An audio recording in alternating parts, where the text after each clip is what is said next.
தற்போது பட்டிமன்றம் தொடங்கப்படவிருக்கிறது. விடுதலை சிறுத்தைகள் கட்சி மாநில கட்சியாக அங்கீகாரம் பெறுவதற்கு முதன்மையான காரணம் எழுச்சி தமிழரின் அயராத உழைப்பா, அரசியல் உத்தியா என்ற புள்ளியில் இன்றைய பட்டிமன்றம் இருக்கிறது. இதற்கு தலைமை வகிப்பவர் நாவுக்கரசர் திரு நாஞ்சில் சம்பத் அவர்கள். உங்களிடம் பேசுவதற்காக ஓடோடி வந்திருக்கிறாங்க அற்புதமான பேச்சாளர்கள். அயராத உழைப்பை என்று பேசுவதற்காக தொலைக்காட்சி பெட்டியிலெல்லாம் பட்டாசா வெடிக்கக்கூடிய பேராசிரியர் சுந்தரவழி அக்கா வந்திருக்கிறாங்க. நல்லா கைத்தட்டி அவங்களையும் வரவேற்பு சொல்லிடலாம். சோசியல் மீடியாவினுடைய சூப்பர் ஸ்டார் யூடியூப் ரூட்டஸ் மைனர் அவர்கள் வந்திருக்கிறாங்க.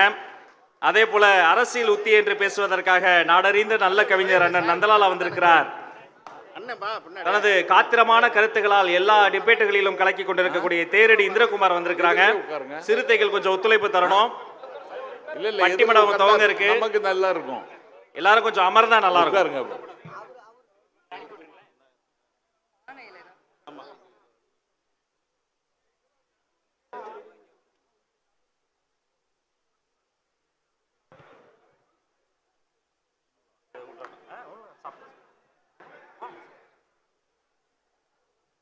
சிலர் நினைத்தார்கள் இது உடைந்து விடும் பானை என்று. இது உடையாத உயரத்தில் இருக்கும் மக்களின் மனம் என்ற வெள்ளிப்பானை, வெல்லும் பானை.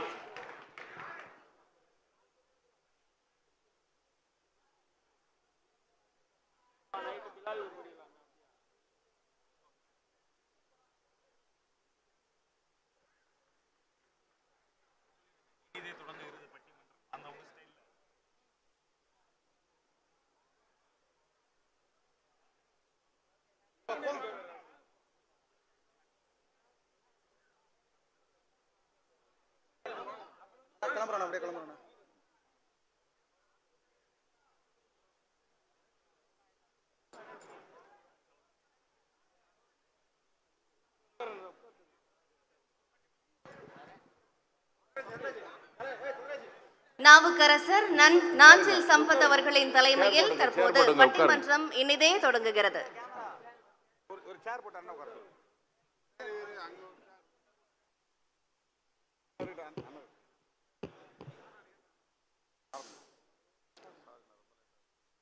பயிலுறும் அண்ணன் தம்பி,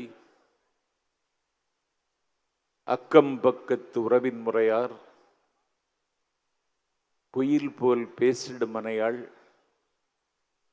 அன்பை கொட்டி வளர்க்கும் பிள்ளை, சந்ததம் மறவா தந்தை, தயமிக உடையாள் அன்னை, அயலவர் ஆகும் வண்ணம் தமிழ் எங்கள் அறிவினில் உரைதல் கண்டீர். கைமேற் கடிபிடைத்து கருணை மழை பொழிந்து மைவார் குளர்கன்னி மனம்போர் கவிகுதித்து நெய் வாசகமாக நிறைந்த சபை மணக்கச் செய்வாயே, என்னை சீராட்டும் செந்தமிழே, ஒல்கா பெரும்புகளை உன்னால் யான் பெற்றுவர உனக்கு நல்ல மகன் வணக்கம்.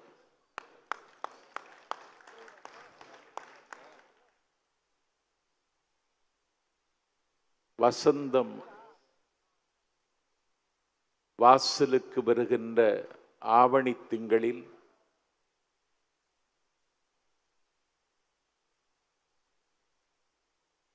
எழுச்சி தமிழரின் பிறந்த நாள் விழாவில்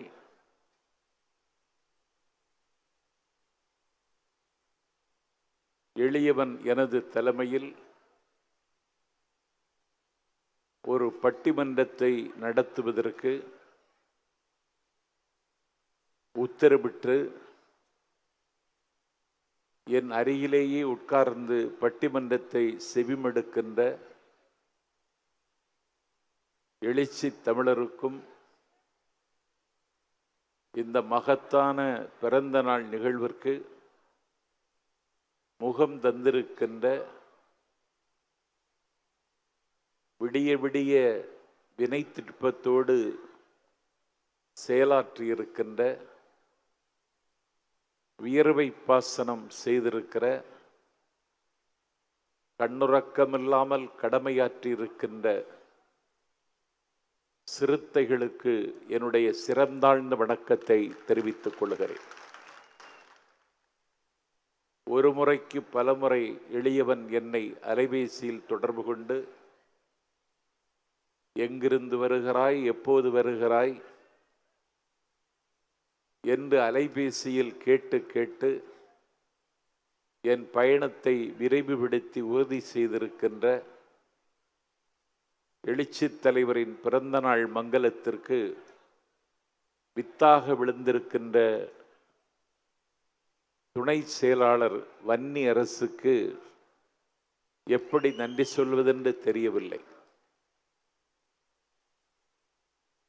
பல பட்டிமன்றங்களில் கல்லூரி மாணவனாக இருந்த காலத்திலிருந்து வெட்டி பேசியிருக்கிறேன், ஒட்டி பேசியிருக்கிறேன், நடுவராகவும் இருந்து கடமையாற்றியிருக்கிறேன். இதுவரைக்கும் நான் கொடுத்த தேதியில் பட்டிமன்றத்தை நடத்துவார்கள். சிறுத்தைகள் அடுத்த தேதியில் நடத்துகிறார்கள்.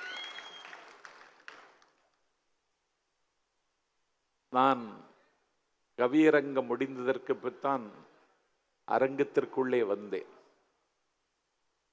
எனக்கு நீண்ட நாளாக என்னில் துருத்தி கொண்டிருக்கிற ஒரு கவலை, மேடை தமிழின் மேன்மையும் கொன்மையும் சீர்கெட்டு போய்விட்டது. இதை எப்படியாவது சீரமைத்து தீர வேண்டும் என்று நான் கவலைப்பட்டேன். அந்த கவலையை இன்றைக்கு சிறுத்தைகளின் தலைவர் போக்கி தந்திருக்கிறார். நடுநிசையில் நீலவானத்தில் நிலவு சிரிக்கிற வேளையில், நட்சத்திரங்கள் கண் சிமிட்டும் வேளையிலும் தமிழ்நாட்டில் ஒரு நிகழ்ச்சி நடத்தி காட்ட முடியுமென்றால் அது சிறுத்தைகளால் மட்டுமே சாத்தியம் என்பது இங்கே நிரூபணமாயிருக்கிறது. எழுச்சி தமிழருக்கு இன்றைக்கு பிறந்த நாள். அவர் ஆவணி திங்களில் பிறந்திருக்கிறார். ஆவணி திங்களுக்கு பல்வேறு மகிமைகள் உண்டு. ஆவணி திங்களில் கோகுலாஷ்டமி கொண்டாடுவார்கள். ஆவணி திங்களில் விநாயக சதுர்த்தி கொண்டாடுவார்கள். ஆவணி திங்களில் ஹயக்ரீவர் ஜெயந்தி கொண்டாடுவார்கள். ஆவணி திங்களில் எங்கள் ஊரில் மலையாள மண்ணில் மாவலி சக்கரவர்த்தி மக்களை சந்திப்பதற்கு வீடுதோறும் வருவார் என்று அதை ஓணமாக கொண்டாடுவார்கள். மாவலி சக்கரவர்த்தியை மக்களை தேடி வருவது ஓணம். ஆனால் மக்கள் எங்கள் மாவலி சக்கரவர்த்தி திருமாவளவனை தேடி வருவது இதுவும் ஒரு ஓணம்தான். நீங்களெல்லாம் குற்றால குதூகலத்தில் இருக்கிறீர்கள். உங்கள் உடல் இயக்குகிற நல்லுயிராக அவர் இருக்கிறார். திருமாவளவன் கடலை கண்டு பலர் கலங்கி ஓடிய காலத்தில் கடலில் கலம் செலுத்திய கரிகால் பெருவளனுடைய திருப்பெயரை அவர் பெற்றிருக்கின்றார். அவருக்கு நினைவிருக்கிறதா என்று எனக்கு தெரியவில்லை. நான் ஒரு தேசாந்திரியாக சுற்றி கொண்டிருக்கிற ஒரு நாடோடி. நான் அடையாறு சர்தார் பட்டேல் சாலையில் அப்பா அருணாசலம் நடத்திய மாணவர் நகரகத்தில் அப்பா அருணாசலத்தை அவர் சந்தித்துவிட்டு மாடியிலிருந்து கீழே இறங்கி வருகிறார். நான் மேலே ஏறுகிறேன். 2 பேர் கடந்து போகிற அளவுக்கு அகலமானதல்ல அந்த ஏணிப்படி இருக்கிற இடம். அன்றைக்கு அவரை பார்த்து நான் வணங்கினேன். நான் மேலே ஏறுவதற்கு அப்போதே இடம் ஒதுக்கி தந்தவர் தொல் திருமாவளவன். அவர் மறந்திருக்கலாம், நான் மறக்கவில்லை. அப்போது நான் சொன்னேன், அப்பொழுது அமைப்பவர் தொடங்கவில்லை. சொன்னேன், தலித்து மக்களின் தலைவர்கள் என்று சொல்லிக்கொண்டு சில பேர் அந்த மக்களினுடைய கண்ணீரையும் இரத்தத்தையும் காவு கேட்கிறார்கள்.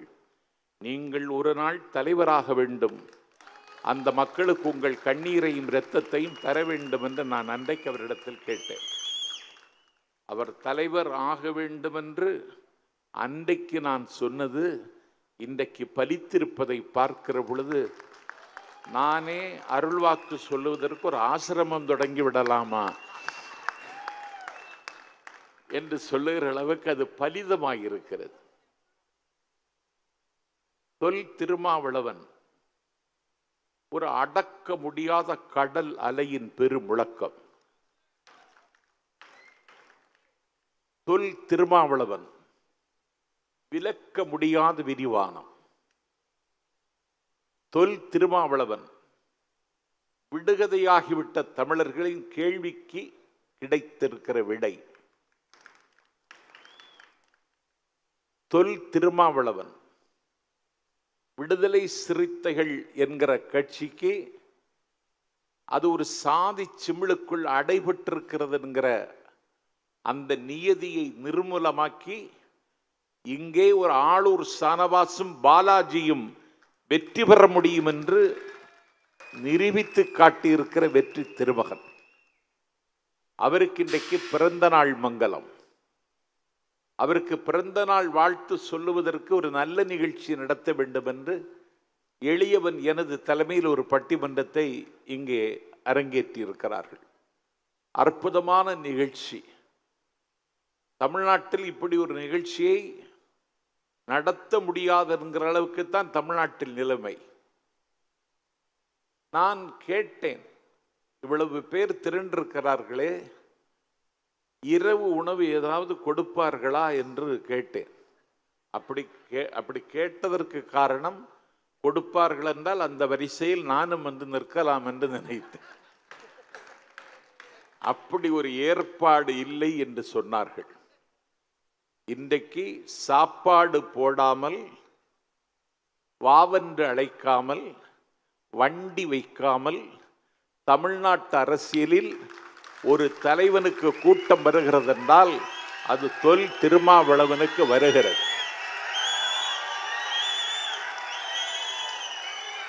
இதிலே நான் வியப்பில் விழிவிரித்து விட்டேன். என்னுடைய களைத்து போன பயணத்தில் பல காட்சிகள் என் கண்முன்னாலும் நெஞ்சிலும் திரும்ப திரும்ப அலை அலையாக வந்தது. தொல் திருமாவளவன் அவர் ஆற்றிய பணி, அவர் ஆற்றுகிற பணி, அவர் ஆற்ற இருக்கிற பணிகளை எல்லாம் தமிழ்நாட்டு மக்கள் ஒரு அரசியல் பார்வையாளனாக பார்த்தவரை இடை போட்டிருக்கிறார்கள். அதிலே எந்த கட்சியோடு கூட்டணி வைத்தாலும் அவர் தன்னுடைய தனித்துவத்தை இழப்பதில்லை. அந்த தனித்துவத்தை இழக்காத அவருடைய தனித்துவம் தான் இன்றைக்கு தமிழ்நாட்டு அரசியலில் மகத்துவம் பெற்றிருக்கிறது என்பதற்கு இந்த பிறந்த நாள் விழா ஒரு சாட்சியாக இன்றைக்கு அமைந்திருக்கிறது. அற்புதமான ஏற்பாடு. நிறுத்தத்தில் வெற்றி பெற்றாள் ஆட்டநெத்தி, நிதியளித்து வெற்றி பெற்றான் குமணவள்ளல், திருத்தத்தில் வெற்றி பெற்றான் ஒட்டக்கூத்தன், தீர்ப்பெழுதி வெற்றி பெற்றான் கரிகாலன், விருத்தத்தில் வெற்றி பெற்றான் கம்பன், வருத்தத்தில் வெற்றி பெற்றார் வள்ளலார், வாளேந்தி வெற்றி பெற்றான் சேரலாதன். தன்னுடைய பிறந்த நாள் மங்கலத்தை ஒரு சமூக நீதிக்கான நாளாக கொண்டாடி வெற்றி பெற்றார் எங்கள் தொல் திருமாவளவன் என்பது இன்றைக்கு அவர் சாதித்திருக்கிற சாதனை. அவருக்கு நான் பிறந்த நாள் வாழ்த்து சொல்லுகிறேன்.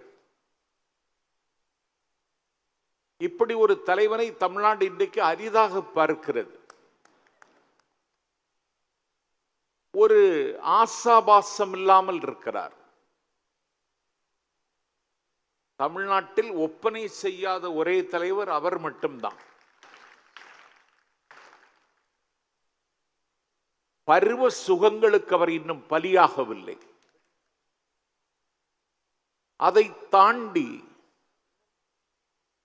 ஒரு உறங்காமல் அவர் உழைக்கிறார். ஒரு தலைவனுக்கு என்ன தகுதி வேண்டும் என்று வான்புகள் வள்ளுவனிடத்தில் கேட்டேன். அவன் சொன்னான், துணிவுடைமை, தூங்காமை, கல்வி, இம்மூன்றும் நீங்கா நிலநாள்பவர்க்கென்று வள்ளுவன் சொன்னான். அவருடைய துணிச்சலுக்கு முன்னால் இமயம் கூட சிறுத்து போய்விடும். அன்றைக்கு தமிழ்நாட்டு அரசியலில் ஒரு நிறம் மாறுகிற பச்சொந்தியைப் போல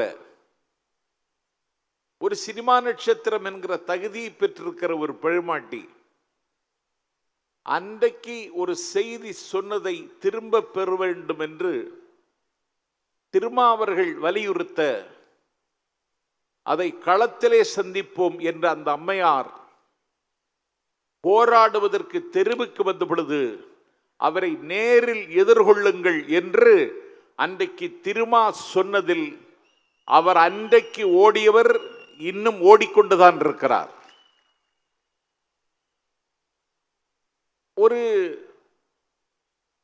இன்றைக்கு ஒரு குரல் வருகிறது. ஐயா ஆசிரிய பெருமான் சொன்னார், அவரை அரவணைத்து அழித்து விடலாமா என்று சில பேர் பார்க்கிறார்கள். அவர் சொல்லுகிறார், பட்டியலின மக்கள் தமிழ்நாட்டில் அதிகாரத்தை கைப்பற்ற முடியாது என்று திரும்ப ஒரு கருத்து சொன்னார். அதிலே ஒரு மிகப்பெரிய அரசியல் இருக்கிறது. ஆனால் அந்த கருத்திற்கு அவரை எதிர்த்து மல்லு கட்டுகிற ஒரு கும்பலின் தலைவர் சொல்லுகிறார், எங்களை ஆதரியுங்கள், பட்டியலின சமூகத்தை சார்ந்தவரை முதலமைச்சராக்குகிறோம் என்று. அட்டைகளிடத்தில் இரத்த தானம் கேட்பதற்கு தொல் திருமாவளவன் தயார் இல்லை. பட்டியலினத்தை சார்ந்தவர் தமிழ்நாட்டின் முதலமைச்சராக முடியாது என்று திருமா சொன்னார். நாஞ்சில் சம்பத்ததில் மாறுபடுகிறேன். நான் இன்றைக்கு கவிஞர் நந்தலாலாவிடம் பேசிக் கொண்டிருந்த பொழுது சொன்னேன், அண்ணா வெள்ளை மாளிகையில் என்று புத்தகம் எழுதியிருக்கிறார். அந்த புத்தகம் அமெரிக்காவில் நிறவரி கொடுமை தாண்டவமாடுகிற நாடு அந்த நாடு. ஒரு நூற்றாண்டு காலத்திற்கு மேலாக கருப்பு மக்கள், நீக்ரோ மக்கள் உரிமைக்காக போராடுகிறார்கள். ஒரு மண்குடிசையில் பிறந்தவன், ஒரு குப்பை கூளங்களில் சிதறி கிடக்கிற பழைய காகிதங்களை பொறுக்கி அதை பழைய பேப்பர் வாங்குகிற கடையில் விற்று அதில் கிடைக்கிற காசை வைத்து கால் வயிற்றை நிரப்புகிறவன் அந்த சிறுவன். ஒரு நாள் பழைய காகிதத்தை பொறுக்கி கடையில் விற்றுவிட்டு மாலை வருகிற ஒரு செய்தித்தாளை வாங்கி படிக்கிற பொழுது ஒரு கண்ணீர் சிந்தியபடி ஒரு நீக்ரோ வீதியில் அழுது கொண்டு போகிறான். அந்த படத்தை பார்த்துவிட்டு அதிலே கீழே செய்தியை படித்ததற்கு பிறகு ஒரு கருப்பு நிறமுள்ள நீக்ரோவை நிறத்திமிர் பிடித்த வெள்ளைக்காரன் எட்டி உதைத்தான். அந்த நீக்ரோ கீழே விழுந்தான். விழுந்ததுடன் அவன் எழுந்து நின்று கொண்டு வெள்ளைக்காரனிடத்தில் கேட்டான், என்னை நீ ஏன் உதைத்தாய் என்று கேட்டான். அப்பொழுது அவன் சொன்னான், நாங்கள் உதைப்பதற்காகவே நீங்கள் சிருஷ்டிக்கப்பட்டிருக்கிறீர்கள். அப்பொழுது இந்த நீக்ரோ நெஞ்சுடைந்து போனான். அவன் உதைத்தது அவனுக்கு வலிக்கவில்லை, அவன் உரைத்தது அவனுக்கு வலித்தது. அவன் நீதிமன்றத்தின் கதவை தட்டினான். என்னை ஒரு வெள்ளை நிறத்திமிர் பிடித்தவன் எட்டி உதைத்தான். நாங்கள் உதைப்பதற்காகவே நீங்கள் சிருஷ்டிக்கப்பட்டிருக்கிறோம் என்றவன் சொன்னான். அவன் உதைத்தது வலிக்கவில்லை, மை லார்ட், அவன் உரைத்தது வலிக்கிறது, எனக்கு நியாயம் வேண்டும் என்று கேட்டான். அவனுடைய மனுவை அந்த நீதிமன்றம் விசாரணைக்கு எடுத்துக்கொள்ளவே இல்லை. அதற்கு பிறகு போடப்பட்ட தாக்கல் செய்த மனுக்களை அந்த நீதிமன்றம் சூட்டோடு சூடாக விசாரித்து தீர்ப்பு வழங்க இந்த நீக்ரோ, இந்த கருப்பு நிறத்தவனுக்கு இந்த நிராகரிக்கப்பட்டவனுடைய மனுவை நீதியரசர் கண்டுகொள்ளவில்லை. அவன் நீதிமன்றத்தில் வந்து நின்று கேட்டான், எல்லோருடைய மனுவையும் விசாரித்தீர்கள், என்னுடைய மனுவை ஏன் விசாரணைக்கே எடுத்துக்கொள்ளவில்லை என்று கேட்ட பொழுது அந்த நீதியரசர் சொன்னார், இங்கே மனிதர்களின் மனுக்கள் மட்டும்தான் விசாரிக்கப்படும். அப்பொழுது அவன் இன்னும் உடைந்து விட்டான், அழுது கொண்டே போகிறான். இந்த செய்தியை பத்திரிகையில் படித்தார் அந்த பேப்பர் பொறுக்கி வாழ்க்கை நடத்துகிற அந்த மண்குடிசையில் பிறந்தவன்.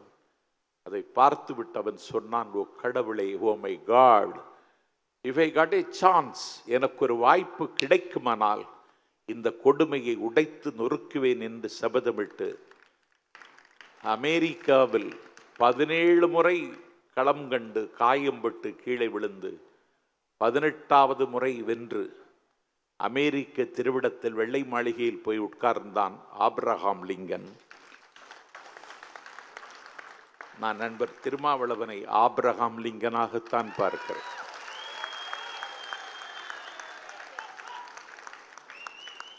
என் பெருமைக்குரியவர்களே, அந்த வெள்ளைக்காரர்கள் மட்டும் உட்காருகின்ற அந்த வெள்ளை மாளிகையில் ஒரு கருப்பு நிறம் உள்ளவன் உட்கார்ந்திருப்பதாக அறிஞர் அண்ணா தன்னுடைய மேதாவிலாசத்தில் அந்த வெள்ளை மாளிகை புத்தகத்தில் எழுதியிருப்பார். நண்பர் திருமாவுக்கு சொல்லுகிறேன், வெள்ளை மாளிகையில் ஒரு கருப்பு நிறமுள்ளவன் அதிபராக வர முடியும் என்று கற்பனை செய்து அண்ணா எழுதினார். காலம் தோலுரிக்க தோலுரிக்க பாரக் ஹுசைன் ஒபாமா அந்த ஆசனத்தில் வந்து உட்கார்ந்தான். ஒபாமாவுக்கு அந்த ஆசனம் கிடைக்கும் என்றால் உங்களுக்கும் அது கிடைக்கும். தமிழ் படித்த நாஞ்சில் சம்பத் சொல்லுகிறேன்.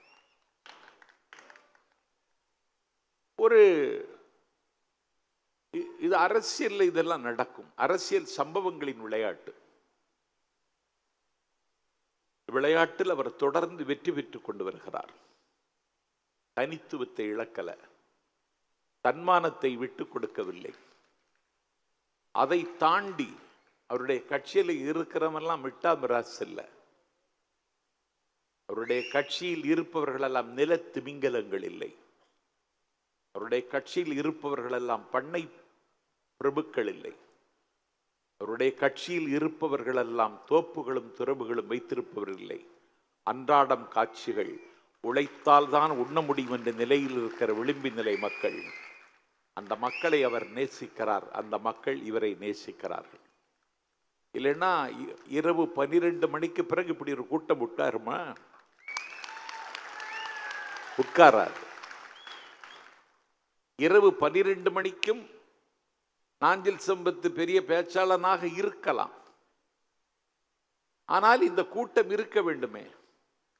இப்பொழுது கூட்டம் கேட்கவே யாரும் தயாரில்லை. முன்பெல்லாம் கூட்டம் கேட்பதற்கு கூட்டம் கூட்டமாக போவார்கள். நான் கல்லூரியில் மாணவனாக இருக்கிற பொழுது மதுரை மாடக்குடல் வீதியில் ஒரு சொற்பொழிவாளர் பேசுகிறார் என்று முரசொலியில் பார்த்துவிட்டு நான் மத்தியானத்திற்கு பிறகு கல்லூரியிலே மட்டம் போட்டுவிட்டு நான் பேருந்தில் பயணித்து மதுரை வந்து பேச்சை கேட்டுவிட்டு நாகர்கோவிலுக்கு திரும்ப சென்றிருக்கிறேன். இன்றைக்கு 8வது வட்ட செயலாளர் 7வது வட்டத்தில் நடக்கிற கூட்டத்திற்கு வரமாட்டேன் என்கிறார். ஏன் என்று கேட்டால் அது என்னுடைய வட்டம் இல்லை என்கிறான். கூத்தும் பாட்டும். நான் திராவிட முன்னேற்ற கழகத்தின் வர்த்தகணி செயலாளர் கவிஞர் காசிமுத்து மாணிக்கத்திடம் சொன்னேன், திருமாவளவன் நிகழ்ச்சி நடத்துவதை பாருங்கள்.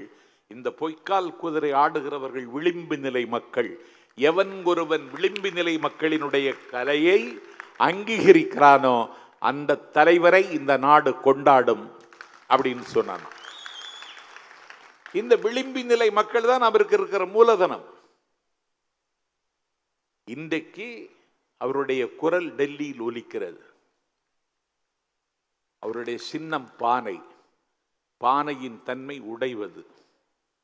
ஆனால் உலகத்தில் உடையாத பானை ஒன்று இருக்கிறது என்றால் அது திருமாவளவன் கையில் இருக்கிற பானை. இந்த பானையை பல பேர் பரிகசித்தார்கள். இன்றைக்கு பானையினுடைய வலிமையை ஏகாதிபத்தியம் உணர்கிறது. சனாதனத்தை சாய்ப்போம், ஜனநாயகத்தை மீட்டெடுப்போம். அவர் நடத்திய மகாநாடே வெல்லும் ஜனநாயக மகாநாடு தான். சனாதனம் அந்த சனாதனம் மனிதனை மதிக்கவில்லை. அந்த சனாதனம் பாகுபாட்டை வற்புறுத்தியது. வள்ளுவன் செய் திருக்குறளை மறுவர நன்கு உணர்ந்தோர்கள் உள்ளுவரவு மனுவாதி ஒரு குலத்துக்கு ஒரு நீதி என்று கேட்டான் மனோன்மணியம் சுந்தரம் பிள்ளை. அந்த மனு சாஸ்திரத்தை தெருவில் போட்டு கொளுத்தினார் எங்கள் தந்தை பெரியார். அந்த மனு சாஸ்திரத்தை வீதியில் போட்டு கொளுத்தினார் பாபா சாஹிப் அம்பேத்கர். அந்த மனு சாஸ்திரத்தை இந்த மண்ணில் அதற்கு பிறகு கொளுத்தியவன் எங்கள் திருமா என்கிற உங்கள் பெருமிதம்தான் உங்களையும் இயக்கிக் கொண்டிருக்கிறது.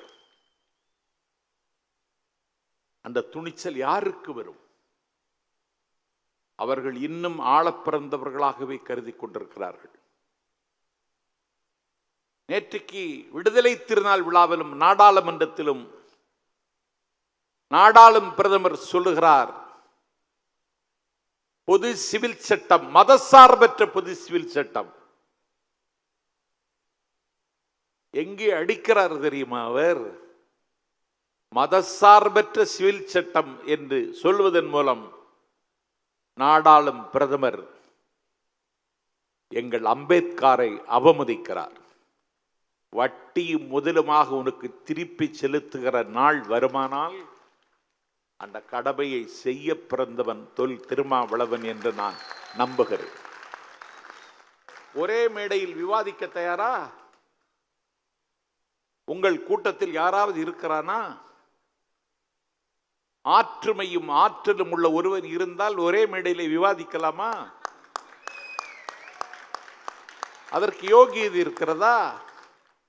எத்தனை நாளைக்கு இந்த கும்பல் கலாச்சாரத்தை கட்டி வளர்ப்பீர்கள்? எத்தனை நாளைக்கு இந்த அதிகாரம்?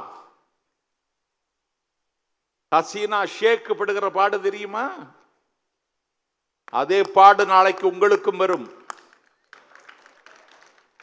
ஆனால் இது ஒரு ஜனநாயக நாடு. அதான் வெல்லும் ஜனநாயகம்னாரு.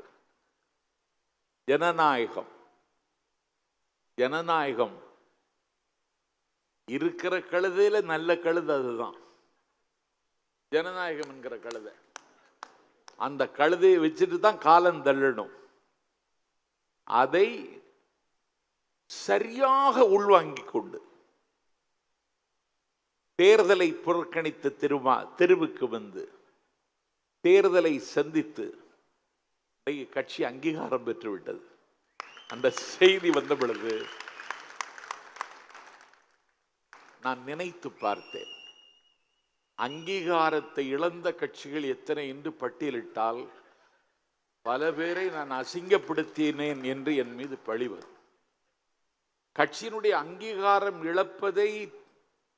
இழந்ததை தெரியாமலே இன்னும் பல பேர் உயிரோடு இருக்கிறான்.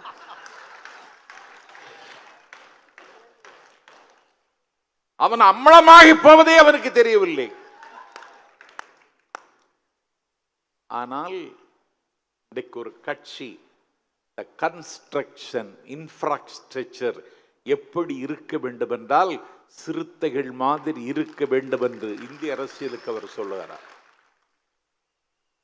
கட்சி இன்னைக்கு அங்கீகாரம் பெற்றுவிட்டது. Recognised political party. அந்த கட்சிக்கு அவர் நிறுவன தலைவர். அவரை தாங்கிக் கொள்வதற்கு எத்தனை பேர் நீங்கள் இருக்கிறீர்கள்? எனக்கே இன்றைக்கு இளமை திரும்பிவிட்டது. இத்தனை இளைஞர்கள் முட்டி மோதுகிறீர்கள். அவரோடு புகைப்படம் எடுக்கவும் அவருக்கு மாலை அணிவிக்க ஒரு வாழ்த்து சொல்லவும் நீங்கள் இங்கே வந்திருக்கிறீர்கள். நானும் எழுச்சி தமிழரைக்கு பல்லாண்டு பாடுகிறேன். என்னுடைய பாராட்டுக்களை அவருக்கு தெரிவித்துக் கொள்கிறேன்.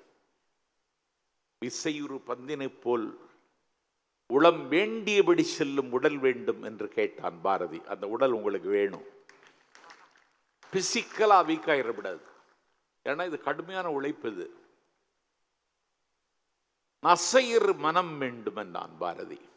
அது ரெண்டும் உங்களுக்கு சொந்தமாக வேண்டும். இன்னும் நீங்கள் நீண்ட தூரம் பயணிக்க வேண்டியது இருக்கிறது. நீண்ட தூர பயணம் இந்த பயணம். ஏனென்றால் வரலாற்றில் நிலைக்கப் போகிற பெயர் உங்கள் பெயர். வரலாறு உங்களை வரவைத்துக் கொள்ளும். வரலாறு உங்களை திருப்பி திருப்பி நினைவூட்டுவதற்கு நீங்கள் நீண்ட தூரம் பயணிக்க வேண்டும். உங்களை எப்படி பாராட்டுவது, உங்களுக்கு என்ன பரிசு தருவது? நான் ஒரு புத்தகத்தை தான் உங்களுக்கு பரிசாக கொண்டு வந்தேன். இதைவிட உன்னத பரிசு உங்களுக்கு தர வேண்டும். அன்றைக்கு அன்னை தமிழுக்கு, பசித்த தமிழர்களுக்கு தமிழை மொண்டு மொண்டு கொண்டு கொண்டு கொடுத்தாள் ஒருத்தி. அவளுடைய பேர் ஔவை பாட்டி. நெருக்குண்டு தள்ளுண்டு நீள்பசியால் சுருக்குண்டு பசித்த தமிழர்களுக்கு தமிழை மொண்டு மொண்டு கொண்டு கொண்டு கொடுத்த ஔவை கிழவியின் சேவையை பாராட்டி அவளுக்கு ஏதாவது பரிசு கொடுக்க வேண்டும் என்று ஒரு முடிவெடுத்தான். இன்றைக்கு தர்மபுரி, அன்றைக்கு தகடூரை ஆண்ட சக்கரவர்த்தி திருமகன் அதிகமான். என்ன பரிசு கொடுக்கலாம் ஔவையினுடைய தமிழ் சேவையை பாராட்டி என்று மந்திரி சபையை அதற்காகவே கூட்டினான். என்ன பரிசு கொடுக்கலாம் சொல்லுங்கள் என்று சொன்ன பொழுது ஒரு மந்திரி சொன்னான், டிஎன்பிஎஸ்சி சேர்மன் ஆக்கி விடலாம் என்று.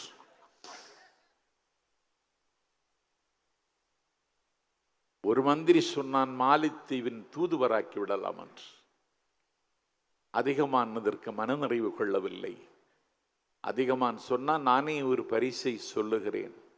12 ஆண்டுகளுக்கு ஒருவரை பூத்து குலுங்கக்கூடிய குறிஞ்சி மலரை போல் நம்முடைய தகடூர் மலையின் உச்சியில் காய்க்கின்ற ஒரு நெல்லிக்கனி, அதை சாப்பிட்டால் 100,000 ஆண்டுகள் வாழலாம்.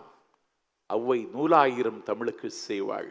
அந்த கனியை கொண்டு வருவதற்கு முயற்சியுங்கள் என்று டெண்டர் விட்டார்கள். டெண்டர் எந்த பயிலும் எடுக்கவில்லை. ஏனென்றால் அதிலே கமிஷன் கிடைக்காது.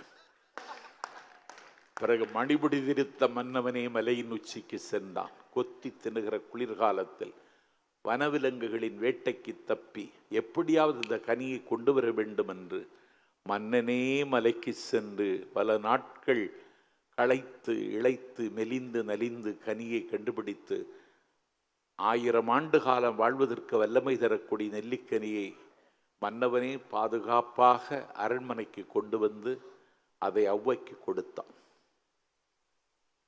அப்படி ஒரு நெல்லிக்கனியை ஔவைக்கு கொடுக்கிறான். ஔவை அதை பெற்றுக்கொண்டாள்.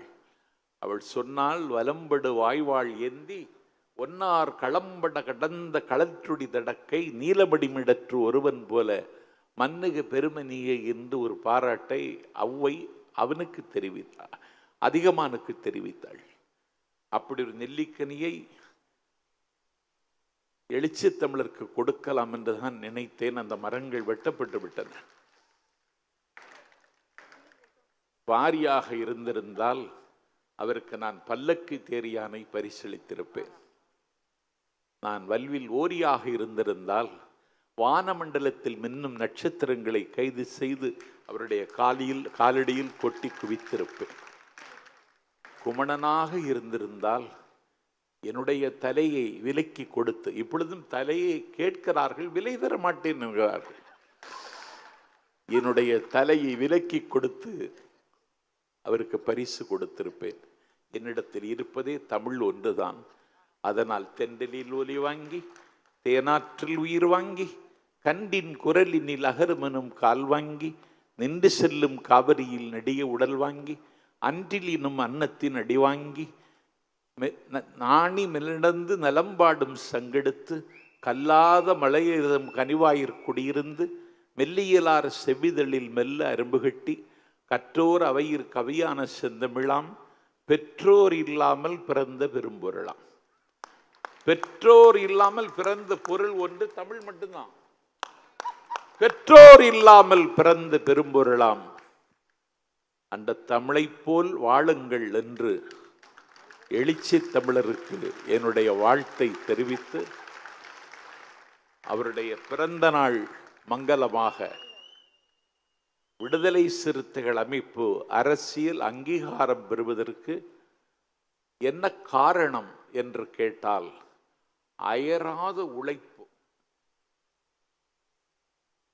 இனி ஒரு காரணம், அவருடைய அரசியல் வியூகம் தான் இன்னைக்கு தலைப்பு. அயராத உழைப்பு. இப்படி யாரும் உழைக்க முடியாது. உழைக்கிறார், வீகம் வகுக்கிறார். இதுதான் இன்னைக்கு தலைப்பு. வீகம்னா சாதாரண வீகம் இல்ல. அப்பனுக்கு இதோபதேசம் செய்தான் சுவாமிமலை முருகன். அப்பன் பெயரையே மாற்றினான் தொல் திருமாவளவன். இந்த நாட்டில் மறைமலையடிகள் கண்ணுதற் பெரும் கடவுளும் கழகமோடமர்ந்து பண்ணுறப் பெறிந்த பசுந்தமிழுக்காக தனித்தமிழ் இயக்கம் கண்டார் மறைமலையடிகள். அந்த தனித்தமிழ் இயக்கத்தை அதற்கு பின்னால் பாவேந்தன் கட்டி காப்பாற்றினார். பாவலேரர் பெருஞ்சித்திரனார் காப்பாற்றினார். ஏன்? என்னுடைய மொழியின் தகுதியை உலகத்தின் உச்சிக்கு கொண்டு சென்ற தேவநாய பாவாணர் காப்பாற்றினார். அவர்கள் மொழியில் கற்றவர்கள், மொழியில் ஆழ்ந்த புலமை உள்ளவர்கள். ஆனால் அவர்கள் கூட நடைமுறைப்படுத்த முடியாத ஒன்றை தன் தம்பிகளுக்கெல்லாம் தமிழ் பெயரை சுட்டி ஒரு தமிழ் இயக்கத்தை தமிழ்நாட்டில் சத்தமில்லாமல் நடத்தி கொண்டிருக்கிற தலைவர் எழுச்சி தமிழர். இது அயராத உழைப்பா? இது அரசியல் வியூகமா? நான் அரசியல் வியூகம்னு தான் தலைப்பு கொடுத்தேன். பிறகு என்ன ஆயிடுச்சுன்னா, தலைப்பு அரசியல் உத்தி. இங்கதான் திரும்ப நிக்கிறாரு. நான் எனக்கு தமிழ் தெரியும்னு நினைச்சிட்டு இருந்தேன். வீகம் இல்லடா சம்பத்து, உத்தி என்று எனக்கு புத்தி புகட்டுகிறார். அவர் தான் திருத்தி இருக்கணும். அவருக்கு அந்த உரிமை இருக்கிறது. அதனால தமிழ் தன்னுடைய அடையாளங்களை இழந்து விடாமல் தகவமைத்துக் கொள்ளுகிற தலைவனாகவும் அவர் தலை நிமிர்ந்து நிற்கிறார். இன்னைக்கு இருக்கிற இந்தியா கூட்டணி இந்த நாட்டில் அது வலிமையோடு இயங்குவதற்கு வானமும் சிறகுமாக இருந்தவர் அண்ணன் ஸ்டாலினுக்கு பக்கத்தில் தொல் திருமாவளவன் தான். இந்த கூட்டணி அமையக்கூடாது என்று பல பேர் நினைத்தார்கள். கூட்டணி அமைந்தது. இன்றைக்கு இதற்கு இவர் அகரமாக இருந்தார், அண்ணன் ஸ்டாலின் சிகரமாக இருந்தார். ஒரு இந்தியா கூட்டணி இன்றைக்கு இந்தியாவில் பெரிய அதிசயங்களை இன்றைக்கு நிகழ்த்தி கொண்டிருக்கிறது. அவர்கள் நினைத்ததை நிறைவேற்ற முடியவில்லை. அவர்கள் அறுதி பெரும்பான்மையோடு வந்திருந்தால் என்னுடைய அன்றையரையும் காவி நிறத்தில் மாற்றியிருப்பார்கள். இன்றைக்கு அந்த காவிக்கு ஒரு மிகப்பெரிய அதிர்ச்சியை கொடுத்து தேசிய அரசியலில் தவிர்க்க முடியாத தலைவனாக எங்கள் தொல் திருமாவளவனும் இருக்கிறார் என்பதுதான் உங்களுக்கு இருக்கிற பெருமை. எத்தனை தலைவர்கள் இருந்தாலும் எங்கள் தலைவரை போல் ஒரு தலைவர் வருவாரான்னு நீங்கள் பெருமிதத்தோடு இருக்கிறீர்கள். யசோதை தன்னுடைய குழந்தையை தொட்டிலில் போட்டு தாலாட்டுகிறாள். அவள் தொட்டிலில் கிடக்கிற கண்ணனை பார்க்கிறாள், நீலவானத்தையும் நிமிர்ந்து பார்க்கிறாள். குழந்தையை பார்க்கிறாள், நீலவானத்தை பார்க்கிறாள். அங்கே சந்திரன் இருக்கிறது. அவள் சந்திரனுக்கு சவால் விடுகிறாள். யாரு? யசோதை. என்ன சொல்றா? நீ என்ன வானத்தில் உச்சியில் இருப்பதால் நீ உயரத்தில் இருப்பதாக உன்னை கருதி கொள்கிறாயா? உன்னை சுற்றிலும் ஒரு ஒளிவட்டம் இருப்பதால் நான் தான் ஒளிவிருந்தியவன் என்று எண்ணுகிறாயா? நீதான் அழகானவன் என்ற கர்வத்தில் இருக்கிறாயா என்று சந்திரனை பார்த்து யசோதை பேசுகிறாள்.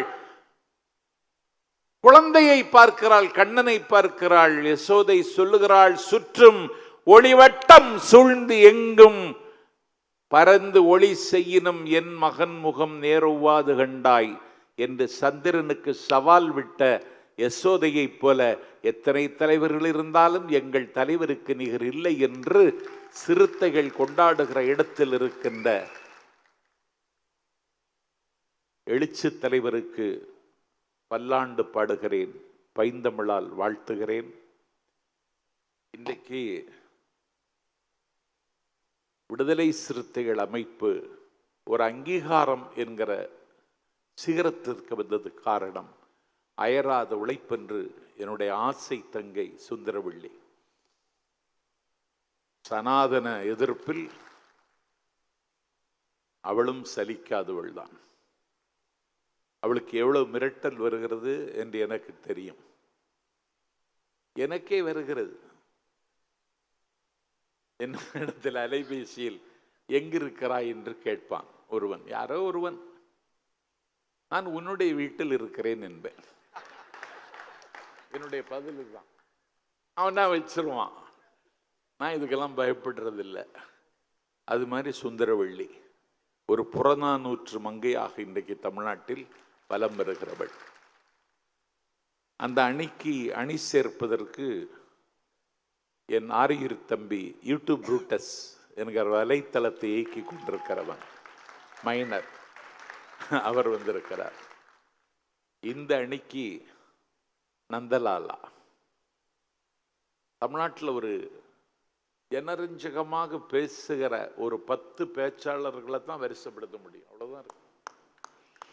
அதில் ஒருவர் எங்கள் நந்தலாலா. காக்கை சிறையினிலே நந்தலாலா, உன் கரியமுகம் தோன்றுதையே நந்தலாலா என்ற பாட்டை படிக்கிற போதெல்லாம் நந்தலாலா என்னுடைய நெஞ்சில் ஓவியமாக மலர்ந்து விடுவார். தரவுகளையும் வைத்துக் கொள்வார். தக்கதோர் நகைச்சுவையும் அற்புதமாக சொல்லி சபையை கலகலக்காக்குவதில் நந்தலாலாவுக்கு ஈடு இன்னொருவர் இல்லை என்கிற அளவிற்கு வருகிறவர். தமிழ்நாடு முற்போக்கு எழுத்தாளர் சங்கத்தினுடைய துணைத் தலைவராகவும் களத்தில் இருக்கிறார்.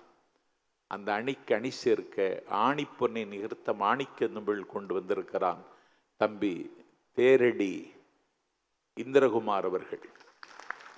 இன்னைக்கு சமூக வலைத்தளத்தில் தான் மக்கள் நிறைய பேர் பார்க்கிறார்கள். இன்னைக்கு தொலைக்காட்சி விவாதங்களில் சங்கிகளுக்கு சங்கூதுக்குன்னே வருகிறவன் தம்பி இந்திரகுமார். அவன் வர்றானாலே சங்கிகள் வரமாட்டான், நாம் போறேனாலே சங்கிகள் வரமாட்டான். அப்படி எதிரிகளுக்கு திகிலையும் எங்களுக்கு தித்திப்பை தருகிற இடத்தில் இருக்கிற தம்பி இந்திரகுமார் அவர் வந்திருக்கிறார். எல்லாருக்கும் நீண்ட நேரம் பேசணும் அப்படின்னு ஆசை தான். ஆனாலும் ஆளுக்கு 7 நிமிடம் தரப்படுகிறது. அவர்களே இவர்களே என்று அழைத்துப்பதை தவிர்த்துவிட்டு தலைவருக்கு பிறந்த நாள் வாழ்த்தை சொல்லிவிட்டு நேராக செய்திக்கு வர வேண்டும் என்று கேட்டு, விவாதத்தை அயராத உழைப்பு தான் இந்த அங்கீகாரத்திற்கு காரணம் என்று பேசுவதற்கு, பெண்களுக்கு முக்கியத்துவம் கொடுக்க வேண்டும் என்பதற்காக சுந்தரவள்ளியை முதலில் அழைக்கிறேன்.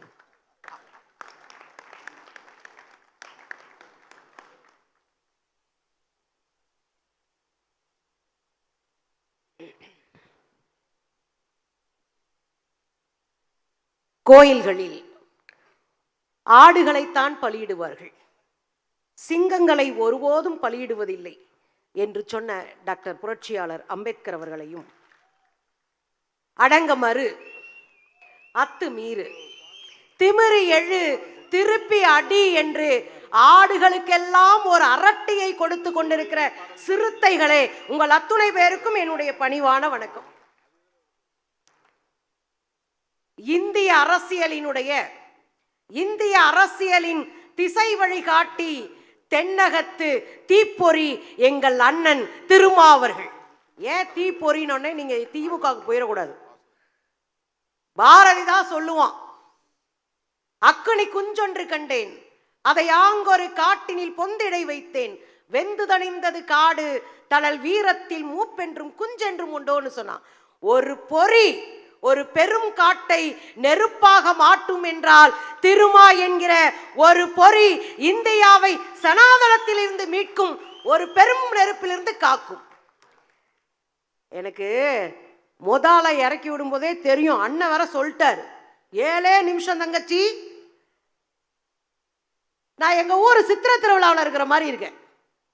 ஒரு 12:30 மணிக்கு இவ்வளோ 1 மணி ஆச்சா, 1:10 ஆயிருச்சா, ஒரு 1 மணி 10 நிமிஷத்துக்கு அத்தனை பேரும் கைதட்டி சந்தோஷமாக குதூகலிக்கிற ஒரு மாநாட்டை நான் இங்கே பார்க்கிறேன்.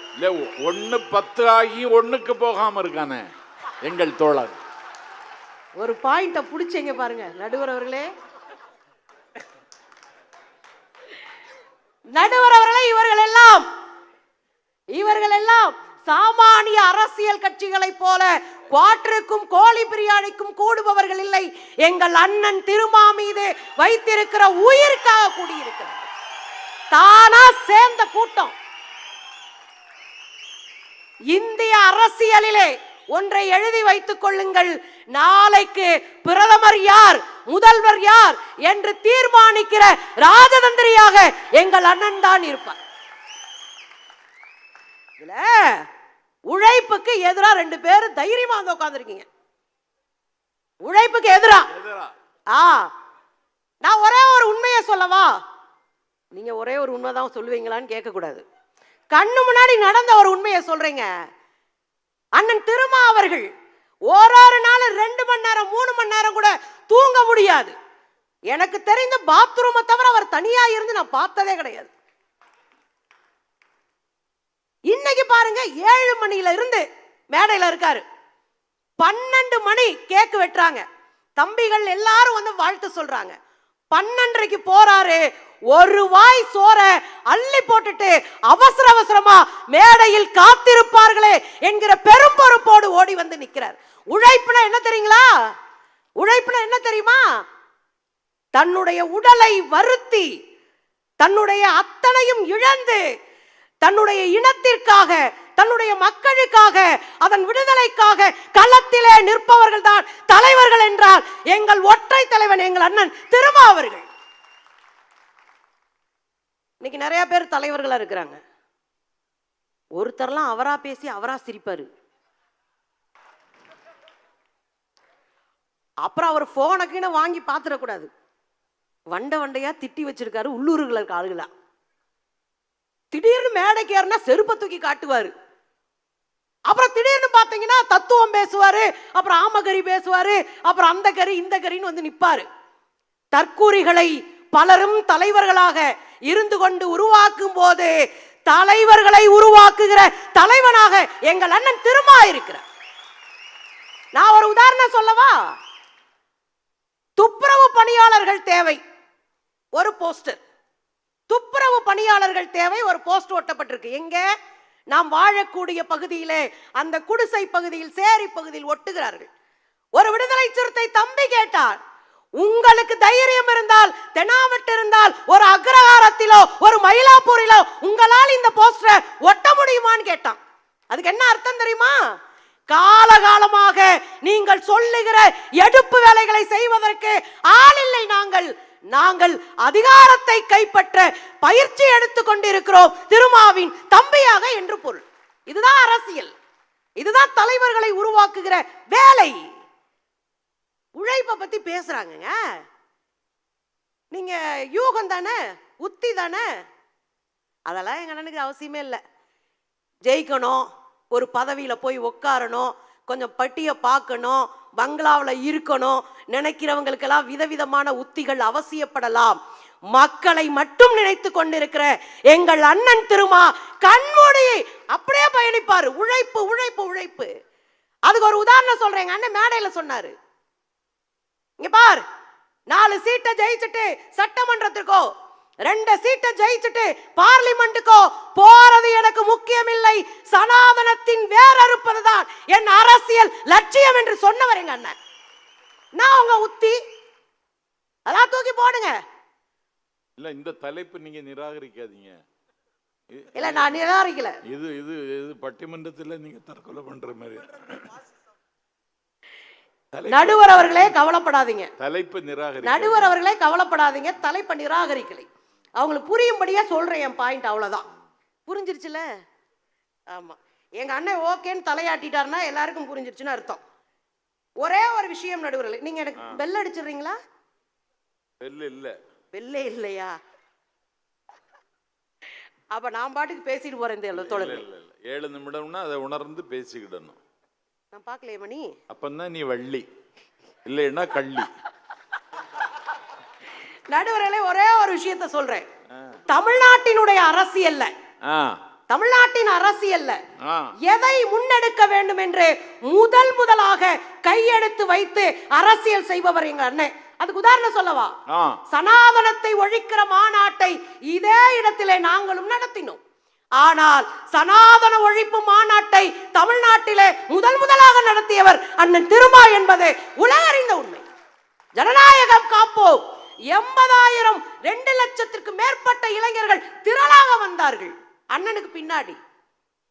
பிற்படுத்தப்பட்டவர்கள் இடஒதுக்கீடு அண்ணன் சொன்னாரு, என் மீது கல்லறிகிற நீ ஒரு நாள் என் மீது மலர்களை எறிவாய், உனக்காக நான் போராடி கொண்டிருப்பேன். அதுதான் உழைப்பு. போய் மந்திரியை சந்திக்கிறாரு. உயர்கல்வியில் இருக்கிற மருத்துவத்திலே 27% இடஒதுக்கீடு பிற்படுத்தப்பட்டவர்களுக்கு கொடுங்கள் என்று சொன்னார். பிற்படுத்தப்பட்டவர்களுக்காக தன் அமைச்சர் பதவியை தூக்கி எறிந்துவிட்டு வெளியே வந்த புரட்சியாளர் டாக்டர் அம்பேத்கரை போல எங்கள் அண்ணன் பிற்படுத்தப்பட்டவர்களுக்காக களத்திலே நிற்கிற ஒரு சிறுத்தையாக இருக்கிறார். நான் ஒன்னே சொல்லி முடிக்கிறேன். ஏதாவது ஒரு தலைவர் போஸ்ட் ஒட்டி நீங்க பார்த்திருக்கீங்களா? யாராவது ஒரு தலைவர் நடந்தே செருப்பு தேய பிரச்சாரத்துக்கு போனதை நீங்கள் கேள்விப்பட்டு இருக்கிறீர்களா? யாராவது ஒரு தலைவர் சுவற்றிலே தானே வெள்ளையடித்து தானே தன் கட்சியினுடைய கொள்கைகளை எழுதி நீங்கள் கேட்டதுண்டா? ஏதாவது ஒரு கட்சியின் தலைவன் ஒரு லாரியை பிடித்து ஓடி வந்து வீட்டிற்கும் நாட்டுக்குமாக சேவை செய்ததை கேள்விப்பட்டு இருக்கிறீர்கள்? யாராவது ஒரு தலைவன் வீட்டு வாடகை கொடுக்க முடியவில்லை, வீட்டுக்காரன் பூட்டி விட்டு போனான், வெளியே காத்திருந்த ஒரு தலைவனை, மக்கள் தலைவனை நீங்கள் பார்த்ததுண்டா? இது அத்தனையும் செய்தவர் எங்கள் அண்ணன் திருமா. அதனால்தான் இந்தியாவின் அரசியலை திருப்பி போடுகிற திருமாவாக இருக்கிறார். இன்னைக்கு அவர் தவிர்க்க முடியாது. இந்திய அரசியலிலே விளிம்பு நிலை மக்களினுடைய ஒற்றை குரல் எங்கள் அண்ணன். இதை நான் சொல்லல, கமலஹாசன் சொன்னாரு. இளைஞர்களின் குரலாக ஒரு இளைஞர் அமைப்பில் இருக்கின்ற உதயநிதி இருக்கலாம், ஆனால் குரலற்றவர்களின் குரலாக இருக்கிற ஒரே தலைவர் எங்களுடைய தம்பி திருமா என்று அவர் சொன்னார். நான் இன்றைக்கும் சொல்லுகிறேன், குரலற்றவர்கள்னா யாரு?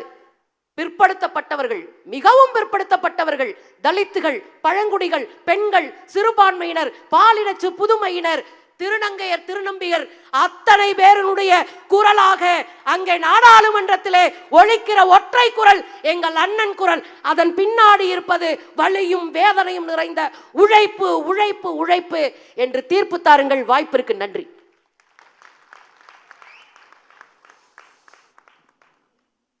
எனக்கு அச்சம், சுந்தரவள்ளி அரசியல் உத்தி என்கிற தலைப்பை அங்கீகரிக்காமல் போனால் பட்டிமன்றத்தினுடைய நோக்கம் பாழ்பட்டு போய்விடும்.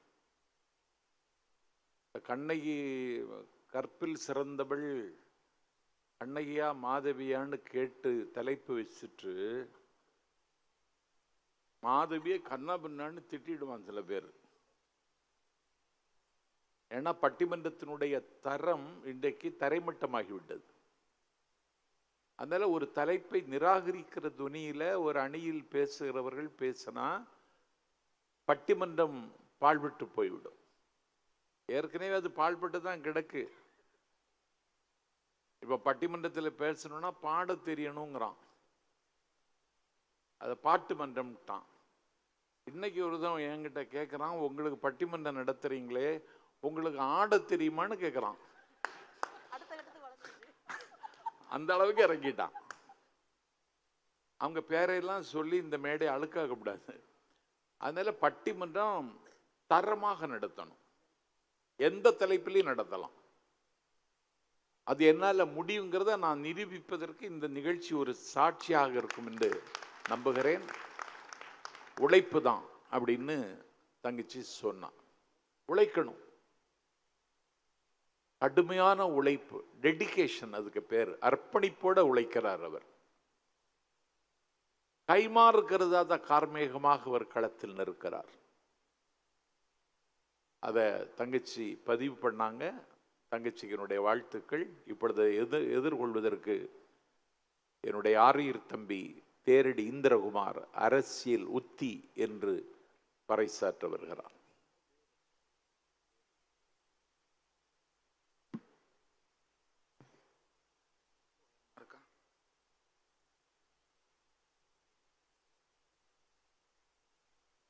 ஒரு 30 செகண்ட்ஸ் நோட்ஸ் ரெடி பண்ணிக்கிறேன்.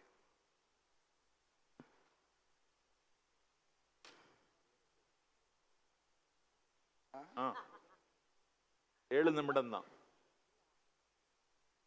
நாவுக்கரசர் நாஞ்சில் சம்பத் அவர்களே, தோழர் சுந்தரவல்லி அவர்களே, தோழர் யூடியூப் ரூட்டஸ் மைனர் அவர்களே, தோழர் கவிஞர் நந்தலாலா அவர்களே, எழுச்சி தமிழர் அவர்களே, அனைவருக்கும் என்னுடைய வணக்கத்தை தெரிவித்துக் கொள்கிறேன். இந்த பிறந்தநாள் விழாவில் இந்த நேரத்திலும் இவ்வளவு உற்சாகமாக கூடியிருக்கும் தொண்டர்கள் அனைவருக்கும் என்னுடைய நன்றியை தெரிவித்துக் கொள்கிறேன். தோழர் சுந்தரவல்லி அவர்கள் ஒன்றை குறிப்பிட்டார். அவருக்கு என்ன இருக்கிறது? அவர் அதிகாரத்திற்கு வர நினைக்கிறாரா, அதற்கு ஆசைப்பட்டாரா, இதற்கு ஆசைப்பட்டாரா, உங்களோடு இருக்க வேண்டும் என்று நினைக்கிறார் அப்படின்னு ஒரு விஷயத்தை குறிப்பிட்டார்கள். உங்களோடு இருக்க வேண்டும் என்று நினைக்கிறார், உங்களுக்காகவே உழைக்கிறார். அந்த உழைப்பு என்பது தொடர்ந்து செலுத்தப்பட்டு கொண்டே இருக்கிறது. என்னுடைய வயது 28. அவருடைய அனுபவத்தை கூட என்னுடைய வயதில் நான் கடந்தவன் இல்லை. ஆனால் அதையும் தாண்டி அவர் உழைத்துக் கொண்டே இருக்கிறார் என்றால் எதற்காக உழைக்கிறார்? எந்த இலக்கை அடைவதற்காக உழைக்கிறார்? அந்த இலக்கு என்பது என்ன? இன்னைக்கு ஒரு போஸ்டர் அடிச்சீங்கன்னா என்ன நடிப்பீங்க? ஒரு போஸ்டர் அடிச்சீங்கன்னா என்ன நடிப்பீங்க? வருங்கால சத்தமா சத்தமா, அவ்வளவுதானா? அப்ப இலக்கு எங்க இருக்கு? கோட்டையில் இருக்கிறது. நம்முடைய இலக்கு என்று ஒன்று இருக்கிறது. அந்த இலக்கை நோக்கி நாம் உழைப்பை செலுத்துகிறோம் இல்லையா? அந்த உழைப்பை செலுத்துவது எதற்காக செலுத்துகிறோம், அந்த உழைப்பை யாருக்காக செலுத்துகிறோம், அந்த உழைப்பை எப்படி செலுத்துகிறோம் என்பதைத்தான் உத்தி என்று சொல்ல முடியும். அந்த உத்தி என்பது நம்மளுக்கெல்லாம் உத்தி அப்படின்னாலே அது ஏதோ கெட்ட வார்த்தை, அடுத்தவனை அழிக்கிறது அப்படின்னு நினைச்சுக்கிட்டு இருக்கிறோம். ஏன் அப்படின்னா காலம் காலமாக நம்மை அடிமைப்படுத்திய இந்த பார்ப்பனியம் உத்தி என்றாலே ஒருவரை அழித்து ஒழிப்பது, உத்தி என்றாலே ஒருவரை அடிமைப்படுத்துவது, உத்தி என்றாலே படிநிலையை பாதுகாப்பது, உத்தி என்றால் சனாதனத்தை பாதுகாப்பது என்று நமக்கு எதிரானவற்றை எல்லாம் உத்தி என்று நம் முன்னால் நிறுத்தி இருக்கிற காரணத்தினால் நாம் உத்தி என்று பேசும் பொழுது உத்தினா ஏதோ மோசமான வேலையா இருக்குமோ அல்லது சூழ்ச்சியா இருக்குமோ, அது வேறு, இது வேறு. சூழ்ச்சி என்பது வேறு. அந்த சூழ்ச்சிகளை உடைப்பதற்காக நாம் முன்வைக்கின்ற உத்தி என்பது வேறு. இந்த உத்தி என்பதை பற்றித்தான் தன்னுடைய அமைப்பாய் திரள்வோம் என்ற இந்த நூல் இருக்கு இல்லையா? இந்த நூல் முழுவதும் எதை சொல்லுகிறது என்றால், நான் இந்த மக்கள் விடுதலைக்காக என்ன உத்திகளை கையாளப் போகிறேன், எப்படியான உத்திகளை கையாளப் போகிறேன் என்பதைத்தான் இந்த நூல் முழுவதும் சொல்லி இருக்கிறார். இந்த நூலை எப்படி பைபிளினுடைய வசனங்களை பேசும் பொழுது இந்த அத்தியாயம் இந்த வசனம் என்று சொல்லுவோமோ, அதுபோல இந்த புத்தகத்தை வசனமாக பிரித்து ஒவ்வொரு இடத்திலும் மேற்கோள் காட்டுங்கள். ஒவ்வொரு பக்கத்துக்கும் வசன எண் போட்டு அந்த வசனத்தை மேற்கோள் காட்ட தொடங்க வேண்டும். அது நம்முடைய உத்தியாக இருக்க வேண்டும். உத்தி என்பதை பற்றி இந்த புத்தகத்தில் பக்க 238 குறிப்பிட்டிருக்கிறார். இலக்கை அடைவதற்கான செயல் திட்டங்களை வரையறுப்பது அடிப்படையான அல்லது முதன்மையான திட்டமிடுதல் ஆகும். திட்டமிடுதல் என்பது உத்திகளை அடிப்படையாக கொண்டதாகும். உத்திகளை நடைமுறைப்படுத்துவதற்கான வழிமுறைகள் தான் திட்டமிடுதல். உத்திகளை தீர்மானிப்பதிலிருந்தே திட்டமிடுதலை தீர்மானிக்க முடியும். திட்டமிட்டால் மட்டும்தான் அதற்கு தேவையான உழைப்பை நாம் செலுத்த முடியும். திட்டமிடுதலுக்கு தேவையே உத்தி என்று இருக்கும் பொழுது அந்த உத்தி இல்லாத உழைப்பு என்பது என்னவாக இருக்கும் என்றால், இதேபோல் இரவில் ஒரு சிலர் கையை தூக்கி கொண்டு கத்தி கத்தி பேசிக் கொண்டு இருப்பார்கள். முன்னால் இருப்பவர்களுடைய முகத்தை பாருங்கள். ஐயோ என்ன கேட்கிறோம் என்று காதெல்லாம் ரத்தம் வடிய உட்கார்ந்து இருக்கிறார்கள் இல்லையா? அந்த கூட்டம் எதை நோக்கி செல்லுகிறோம், என்ன உத்தியை கையாளுகிறோம் என்பது தெரியாமல் உழைத்துக் கொண்டிருக்கிற கூட்டம். உழைப்பு என்பது இன்றைக்கு மோடிக்கு கூட சொல்றாங்க 20 மணி நேரம் உழைக்கிறார் அப்படின்னு சொல்லிட்டு. நம்ம யூடியூப் ரூட்டஸ் மைனர் கூட ஒரு வீடியோல குறிப்பிட்டிருந்தார். இந்தியாவினுடைய பிரதமர்கள் பட்டியலிலேயே யாரு அதிக பிரச்சார பயணங்கள் மேற்கொண்டது பதவி காலத்துல அப்படின்னா 2வது இடத்துல இருக்கிறவர் ஒரு 46-47 நாட்கள் பிரச்சாரத்துக்கு போயிருக்கிறார். முதலிடத்தில் இருப்பவர் அவர் யாருன்னு நமக்கு தெரியும். எத்தனை நாள் போயிருப்பாருன்னு யோசிச்சு பாருங்க. ஒரு 100-150 யோசிப்போமா? 650 நாள் பிரச்சாரத்துக்கு போயிருக்காங்க. 10 வருஷத்துல 650னா 2 வருஷம், மீதி இருக்கிற 8 வருஷம் அது ஃபாரின் டூர். அப்ப உழைப்பு என்பதை யார் வேண்டுமானாலும் செலுத்த முடியும். ஆனால் அந்த உழைப்பை யாருக்காக செலுத்துகிறோம், எதற்காக செலுத்துகிறோம் என்பதை அறிந்து தெரிந்து செலுத்த வேண்டும். அந்த தெளிவு இந்தியாவிலேயே இன்றைக்கு திருமாவளவன் அவர்களிடம் மட்டும் இருக்கிறது என்பதை நான் அடித்து கூற முடியும் சில சாட்சிகளோடு. இல்லை, இந்த ஃபாரின் டூர் போகிறவர் அவருக்கு செக்ரட்டரிட்ட கேட்டாராம், இனி போகாம எந்த நாடு இருக்குன்னு செக்ரட்டரி சொன்னாராம், சுடுகாடு இருக்குன்னா.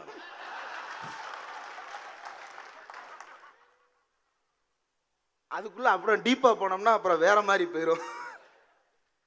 ஆக இந்த உத்தி என்பது எதற்காக நாம் கையில் எடுக்க வேண்டும், என்ன கையில் எடுக்க வேண்டும், அப்படி என்ன இந்த உத்தியின் மூலமாக அவர் சாதித்து காட்டி இருக்கிறார். இந்தியா முழுவதும் ஒடுக்கப்பட்டவர்களுடைய விடுதலைக்காக போராடுகின்ற இயக்கங்கள், எண்ணற்ற இயக்கங்கள் தோன்றி இருக்கின்றன, மறைந்திருக்கின்றன, நீடித்திருக்கின்றன, எல்லாரும் இருக்கிறார்கள். ஆனால் ஏதோ ஒரு காலகட்டத்தில் கூட்டணி என்பதை வைத்துக்கொண்டு அந்த கூட்டணியின் மூலமாக பலனடையும் நோக்கத்தில் பலரும் இருந்திருக்கிறார்கள். அதற்கு பல உதாரணங்களை சொல்ல முடியும். ஆனால் அது எதற்காக, யாருக்காக செய்யப்பட்டிருக்கிறது அப்படின்னு நாம் எல்லோரும் இன்றைக்கும் வியந்து பார்க்கின்ற ஆளுமைகளில் ஒரு சிலர் இருக்கிறார்கள். அதவாலே இருக்கிறார், பாஸ்வான் இருக்கிறார், எல்லோரும் இருக்கிறார்கள். ஆனால் அவர்களுடைய முடிவு என்பது என்னவாக இருந்தது, நம்முடைய முடிவு என்பது என்னவாக இருந்தது? ஆனந்த் தெல்தும்டே அவர்கள் கைது செய்யப்பட்டு வீட்டு சிறையில் வைக்கப்பட்டிருந்தார்கள், கொடுங்கோன்மைக்கு ஆளாக்கப்பட்டார். அவர் விடுவிக்கப்பட்ட போது அவரை நேரில் போய் பார்த்த ஒரே தலித் இயக்க தலைவர் திருமாவளவன் அவர்கள் மட்டும்தான், வேறு யாரும் போய் பார்க்கவில்லை. ஏன் போய் பார்க்க வேண்டும்? ஆனந்த் தெல்தும்டே அவர்களை இந்தியாவில் இருக்கின்ற பிற தலித் இயக்க தலைவர்கள் தள்ளி வைத்திருப்பதற்கும், திருமாவளவன் அவர்கள் தன் பக்கத்தில் நாற்காலி போட்டு உட்கார்ந்திருப்பதற்கும் உங்களுடைய கொடியில் இருக்கக்கூடிய சிவப்பு ஒரு காரணம். மார்க்சியத்தை அவர் உணர்ந்தவர். அந்த மார்க்சிய அடிப்படையில் தான் நம்முடைய மக்களின் விடுதலையை பேச முடியும் என்பதை ஆழமாக நம்பி உங்களை அதற்கெல்லாம் தயார்படுத்தி கொண்டிருக்கிறார். அந்த தயார்படுத்தும் வேளையில் அவர் கற்றுக்கொண்ட பாடம்தான் உத்தி என்பது. இந்தியா கூட்டணிக்குள் வரும் பொழுது எவ்வளவோ பேரங்கள் அவரிடம் பேசப்பட்டன. அத்தனை பேரங்களையும் தாண்டி இந்த கூட்டணிக்கான கொள்கை முகமாக தமிழ்நாட்டில் இருந்து இந்தியாவுக்கு திசை காட்டி கொண்டிருந்தார். அந்த இடத்தை இன்றைக்கு யாராலும் அவரிடமிருந்து பறிக்க முடியாது. அந்த உயரத்தை அவர் தொட்டிருக்கிறார். தமிழ்நாட்டில் ஒரு பெரிய சண்டை தொடர்ந்து நடந்து கொண்டே இருப்பது. Periyar versus Ambedkar versus Marx என்று ஒவ்வொரு தலைவருக்கும் இடையில் வெர்சஸ் போட்டு ஆடிக்கொண்டிருந்த ஆட்டத்தை அத்தனையும் உடைத்து நொறுக்கி அனைவரையும் கைகோர்க்க வைத்து நீலம், கருப்பு, சிவப்பு என்று அத்தனையும் ஒன்று திரட்டியதை சாத்தியப்படுத்தி காட்டியவர் திருமாவளவன் அவர்கள் மட்டும்தான். அந்த உத்தியை அவர் சாத்தியப்படுத்தி காட்டியதால் மட்டும்தான் தமிழ்நாட்டில் மட்டுமல்ல இந்தியா முழுவதும் அவரை வியர்ந்து பார்த்து கொண்டிருக்கிறார்கள். எல்லா தலித் இயக்க தலைவர்களும் இவர் தலித்துகளுக்கான தலைவர் மட்டும்தான் என்று சுருக்கப்பட்டார்கள். ஆனால் ஒருவரை மட்டும் அந்த சட்டகத்துக்குள் அடைக்கவே முடியவில்லை. அது திருமாவளவர்கள் மட்டும்தான். வேறு எல்லோரையும் அந்த சட்டத்திற்குள் அடைக்க முடியும். அந்த சாதிய சட்டகத்துக்குள் அடைபட முடியாத ஒரே தலைவர் திருமாவளவர்கள் மட்டும்தான். ஏன்? 1993 மே 1 ஸ்ரீரங்கத்தில் ஒரு போராட்டம், மக்கள் கலை இலக்கிய கழகம் நடத்துகின்ற ஒரு போராட்டம். அந்த போராட்டத்தினுடைய நோக்கம் என்ன அப்படின்னா கருவறை நுழைவு அப்படின்னு. இன்னைக்கு கருவறை நுழைவு அப்படின்ற போராட்டத்தை நாம முன்னெடுத்தோம் அப்படின்னா எல்லா இயக்கங்களும் ஒன்று சேருவோம். தலித் அமைப்புகள், ஓபிசி அமைப்புகள் எல்லோரும் ஒன்று சேர்ந்து போவோம். ஆனால் அன்றைக்கு பிளவுவாதம் பேசப்பட்டது. அன்றைக்கு அவர் அந்த போராட்டத்தில் கலந்து கொள்வோம் என்று அறிவித்தார். திருவரங்கத்து சன்னதிக்குள்ளே அம்பேத்கர் புகைப்படத்தை எடுத்து சென்ற அந்த போராட்டத்தில், மக்கள் கலை இலக்கிய கழகம் நடத்திய போராட்டத்தில் விடுதலை சிறுத்தைகள் முக்கிய அங்கம் வகித்தது. இதை யாராலும் மறுக்க முடியாது. இன்னைக்கு நம்ம இயல்பா நினைக்கிறோம் இல்லையா, என்னங்க கருவறை நுழைவு போராட்டத்தில் நம்ம கலந்துக்கலனா எப்படி அப்படின்னு. இந்த இயல்புக்கு நம்மை பக்குவப்படுத்தியவர் அவர் மட்டும்தான்.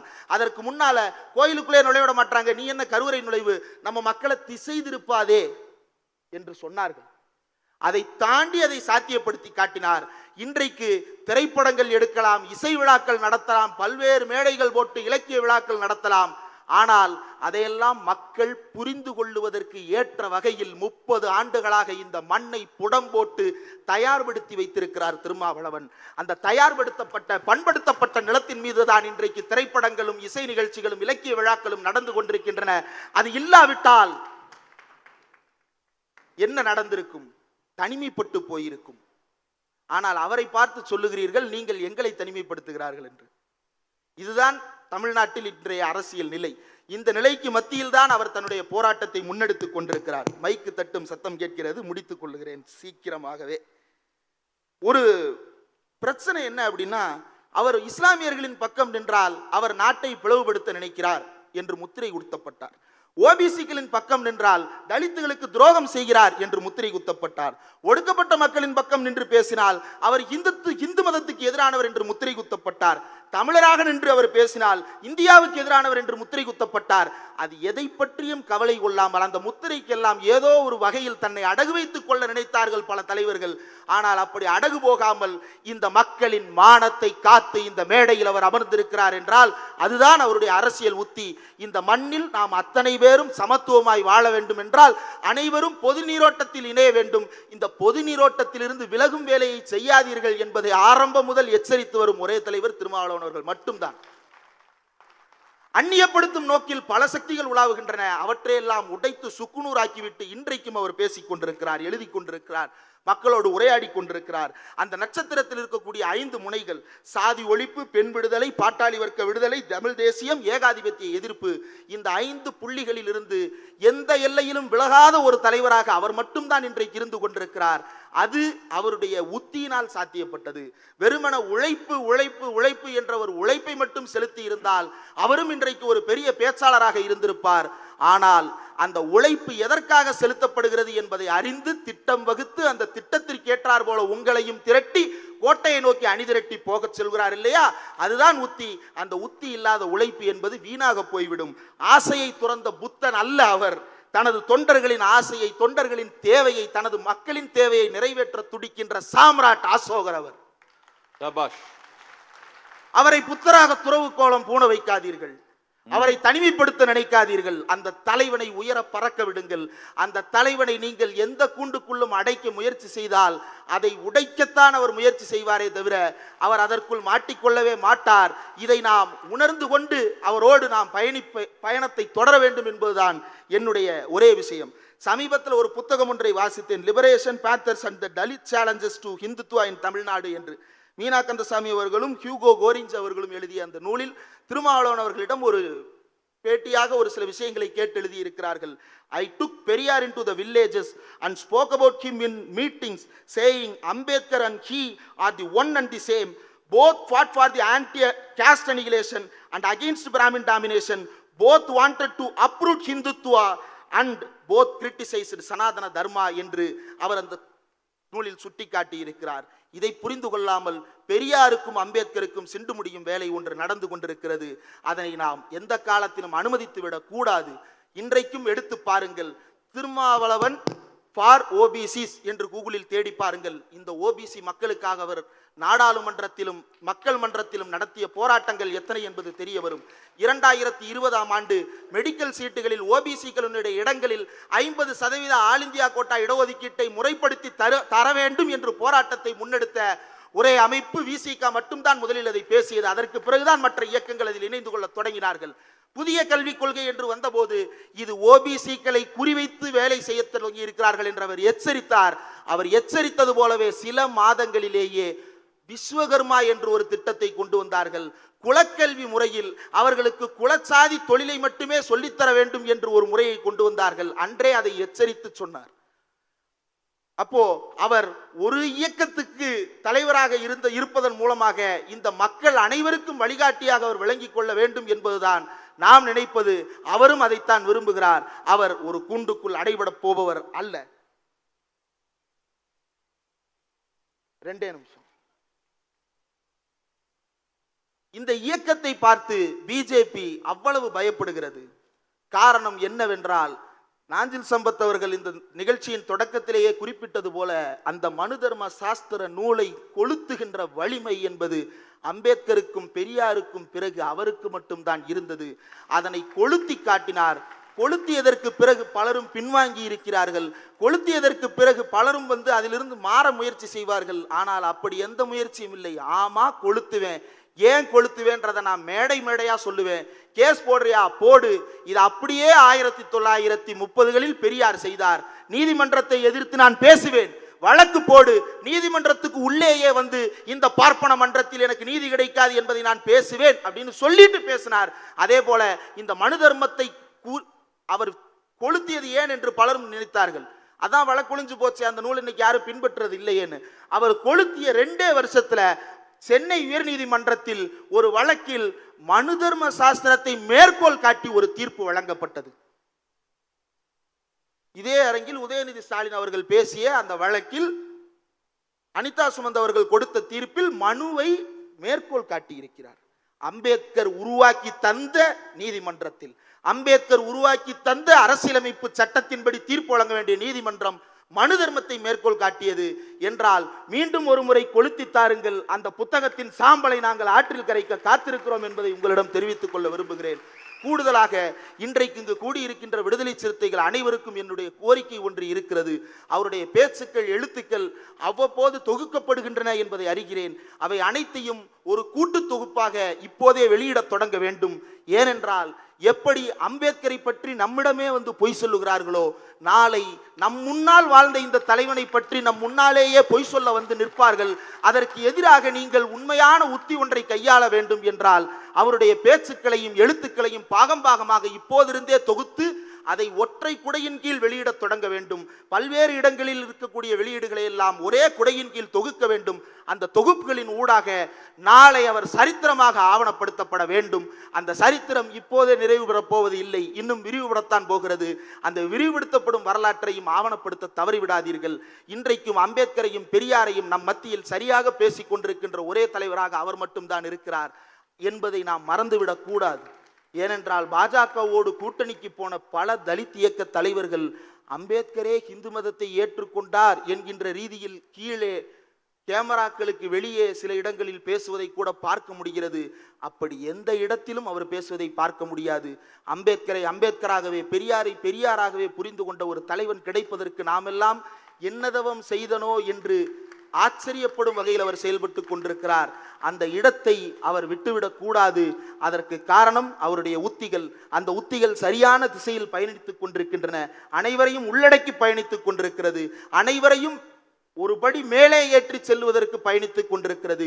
இருக்கின்ற படிநிலை சமூகத்தை உடைத்து நொறுக்குவதற்காக பயணித்துக் கொண்டிருக்கிறது. அந்த பயணத்தை அவர் தொடர்வதற்கு உழைப்பு முக்கியம். ஆனால் அந்த உழைப்புக்கு தேவையான உத்திகள் அவரிடம் இருக்கின்றன.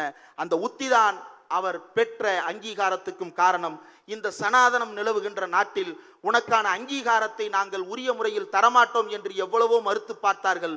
போராடினார். இன்றைக்கு அந்த போராட்டத்திற்கு வெற்றி கிடைத்திருக்கிறது. அந்த வெற்றியை நாம் எல்லோரும் கொண்டாட வேண்டும். அந்த வெற்றி சாதாரணமாக கிட்டிய வெற்றி அல்ல. அதற்கு காரணம் அவருடைய உத்தி என்பதை கூறி நன்றி சொல்லிக் கொள்கிறேன். நன்றி. அற்புதமான பேச்சு தம்பி இந்திரகுமார் பேச்சு. நேஷனல் எஜுகேஷனல் பாலிசி, தேசிய கல்விக் கொள்கையை ரொம்ப நேர்மையாகவும் கூர்மையாகவும் எதிர்த்தவர் தமிழ்நாட்டு அரசியலில் எழுச்சி தமிழர் தான். நெல்லிக்குப்பத்தில் தமிழ் செல்வன் நினைக்கிறேன், அருட்செல்வன் என்னை வைத்தே பட்டிமன்றம் நடத்தது உங்கள் பிறந்த நாளுக்கு. அந்த தேசிய கல்விக் கொள்கையை விமர்சித்து ஒரு பொதுக்கூட்டம் ஏற்பாடு செய்து நான் பேசினேன். நான் அவர் என்கிட்ட இதை பற்றி தான் பேசணும்னு அருள் செல்வம் கூப்பிட்ட பிறகு சொல்லுறதுக்கு வெக்கமாக தான் இருக்கு. நானே தேசிய கல்விக் கொள்கை அப்போ தான் படித்தேன். என்னையே படிக்க வச்சது திருமாவளவன் தான். அதனால் இதான் கொள்கை சார்ந்து இயங்குவது என்பது. அவர் இயக்குகிறார், அதுதான் ரொம்ப முக்கியம். தம்பி அதை வந்து சொல்லிடுவான். அம்பேத்கர் சொல்லாதத சொல்றான்ல, அப்படி திரிபுவாதிகள் புறப்படுவார்கள். அம்பேத்கரையே உள்வாங்க பார்க்கிறார்கள். அது வரும், அது தைலாபுரத்தில் இருந்து கூட வரலாம். அதனால நம்ம எச்சரிக்கையாக இருக்க வேண்டும் என்று சொன்னது நியாயம்தான் என்று சொல்லி தம்பி இந்திரகுமாருக்கு என்னுடைய பாராட்டை தெரிவித்து, அடுத்தது யூடியூப் புரூட்டஸ் பற்றியே பேசணும்னு ஆசை. அது ஆண்டனி அண்ட் கிளியோபட்ரா நான் படிக்கும் பொழுது எனக்கு பாடப்புத்தகமாக இருந்த ஷேக்ஸ்பியர் ட்ராமா அவ்வளோ அற்புதமாக இருக்கும். ஷேக்ஸ்பியர் லாங்குவேஜும் அந்த எனக்கு பாடம் நடத்திய அந்த பேராசிரியரையே எனக்கு மறக்க முடியலை. அதன் பேர்லேயே ஒரு யூடியூப் வச்சுட்டு தம்பி நடத்துகிறார். அவர் இப்பொழுது உழைப்பு என்று சொல்லி உரையாற்ற வருகிறார்.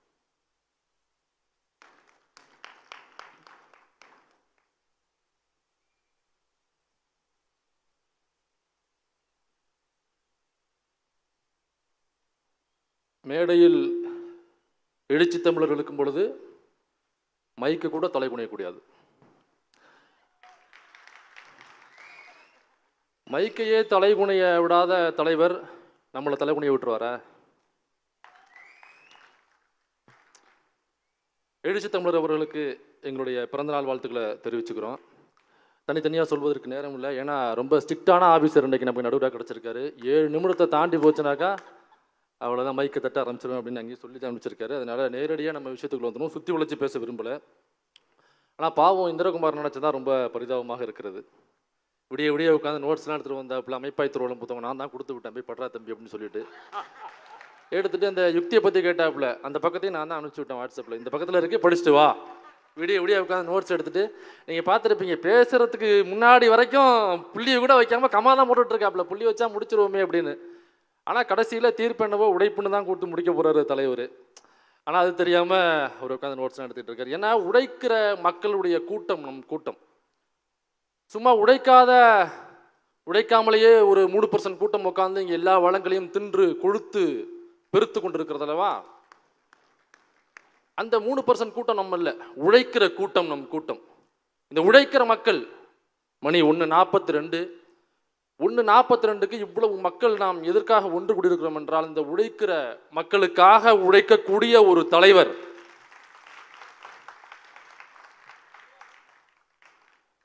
அப்ப இவ்வளவு உழைக்கக்கூடிய மக்கள் ஒன்று கூடியிருக்கிற இந்த அரங்கத்தில் உழைப்புக்கு எதிராக ஒரு தீர்ப்பு கொடுத்துட்டு நீங்க இந்த மக்கள்லேருந்து நீங்க வெளில போயிட முடியுமா, இல்லை மக்கள் தான் உங்களை சும்மா விட்டுருவாங்களான்னு நான் கேட்குறேன்.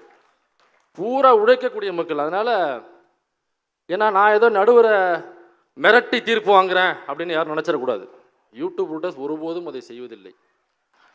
ஏன்னா நம்ம பாஜக கிடையாது இல்லை. ஏன்னா இப்பெல்லாம் தீர்ப்புகள்லாம் மிரட்டி தான் வாங்குறாங்க. நான் பட்டிமன்றத்தில் சொன்னேன், இடிக்கிறது அதுக்கு மேலே கட்டுறது அப்படி மிரட்டி வாங்கி பட்டிமன்றத்தில் பல தீர்ப்புகள் அப்படி தான் வாங்கிக்கிட்டு இருக்காங்க.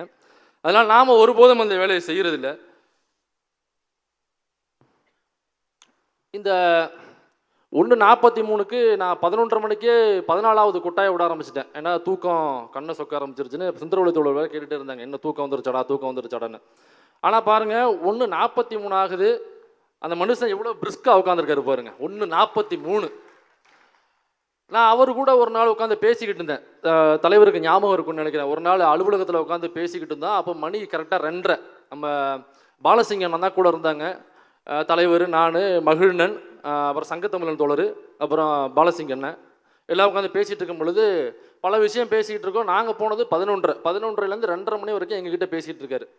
2:30 மணிக்கு ஒரு ஃபோன் கால் வருது. ஃபோன் கால் வந்தோடனே டக்குன்னு ஃபோனை கட் பண்ணிட்டு உள்ளே போனார். அந்த கையிலேயே கழட்டி போட்டார், ஒரு ட்ராக்கோ ரொம்ப பாட்டினார், டிஷர்ட்டை மாட்டார். தோழர் எனக்கு ஒரு முக்கியமான பணி வந்துருச்சு, நான் கிளம்புறேங்கிறாரு. மணி இப்போ 2:30. நைட்டு 2:30 மணிக்கு அப்படி என்னடா அந்த மனுஷனுக்கு முக்கியமான வேலைனாக்கா, ஏதோ ஒரு கட்சியினுடைய ஒரு தோழர் ஒருத்தர், விசிகா கட்சியில் உள்ள ஒரு தோழர், அவங்களுடைய அப்பாவுக்கு உடல்நிலை சரியில்லை. அதனால் ராஜீவ்காந்தி அரசு மருத்துவமனையை கொண்டு வந்திருக்காங்க அவங்க அப்பாவை அவசர சிகிச்சை பிரிவில் சேர்க்கறதுக்காக. அதுக்காக அங்கேருந்து ஃபோன் வருது. அந்த தோழருடைய, அதுவும் ஒரு பெரிய நிர்வாகி, பெரிய ஒரு செல்வம் படைத்தவர், ஒரு பெரிய அதிகாரத்தில் இருக்கக்கூடியவர், அப்படி இல்லை, கட்சியில் உள்ள ஒரு கடைமட்ட தோழருடைய ஒரு அப்பாவுக்கு அவசர சிகிச்சை, ஊர்லேருந்து வர்றாரு, இங்கே எதுவும் தெரியாது, நேரடியாக இங்கே மருத்துவமனைக்கு வந்துட்டார். ஃபோன் கால் வருது. உடனடியாக தன்னுடைய உடைகளை மாற்றிக்கொண்டு நைட்டு 2:30 மணிக்கு ஒரு புறப்பட்டு போகிறாப்புல. அப்போ 2:30 மணிக்கு போனாக்கா அங்கே ஹாஸ்பிட்டலில் இருக்கணும், எல்லாம் பேசணும், அட்மிட் பண்ணணும், ஏகப்பட்ட வேலைகள். ஒரு தலைவர் யோசிச்சு பாருங்க, இன்னைக்கு தமிழ்நாட்டில் உள்ள கட்சிகள் மட்டுமல்ல, ஆளுங்கட்சி எதிர்கட்சி அது மட்டுமல்ல, தேசியத்தில் இயங்கக்கூடிய ஆளுங்கட்சி எதிர்கட்சி ஒட்டுமொத்த கட்சியும் இன்னைக்கு விசிகா என்கிற கட்சியினுடைய அலுவலகத்தில் வலை வீசி காத்துக்கிட்டு இருக்கிறதுக்கு காரணம் யாருனாக்கா அண்ணன் திருமா அவர்களுடைய உழைப்பு. அரசியல் தளத்திலே இருக்க விட மாட்டேன், அரசியல் அனாதையாக ஆக்குவேன் என்று உறுதிமொழி எடுத்துக்கொண்டு தலித்துகள் இல்லாத கூட்டமைப்பு என்ற ஒரு கூட்டமைப்பை ஒருவர் உருவாக்குகிறார். அவரு நேத்துக்கு என்ன சொல்றாருன்னா, நாங்கள் தலித்துகளை முதல்வராக்குவோம், எங்களுடன் கூட்டணி வைத்தால் நாங்கள் தலித்தை சார்ந்த ஒருவரை நாங்கள் முதல்வராக்குவோம். அந்த வாக்குமூலத்தில் இன்னொரு உண்மை ஒளிந்திருக்கு. சொல்லுங்கண்ணே. நாங்க ஒரு நாளும் ஆக போறதில்லைன்னு. ஆமா,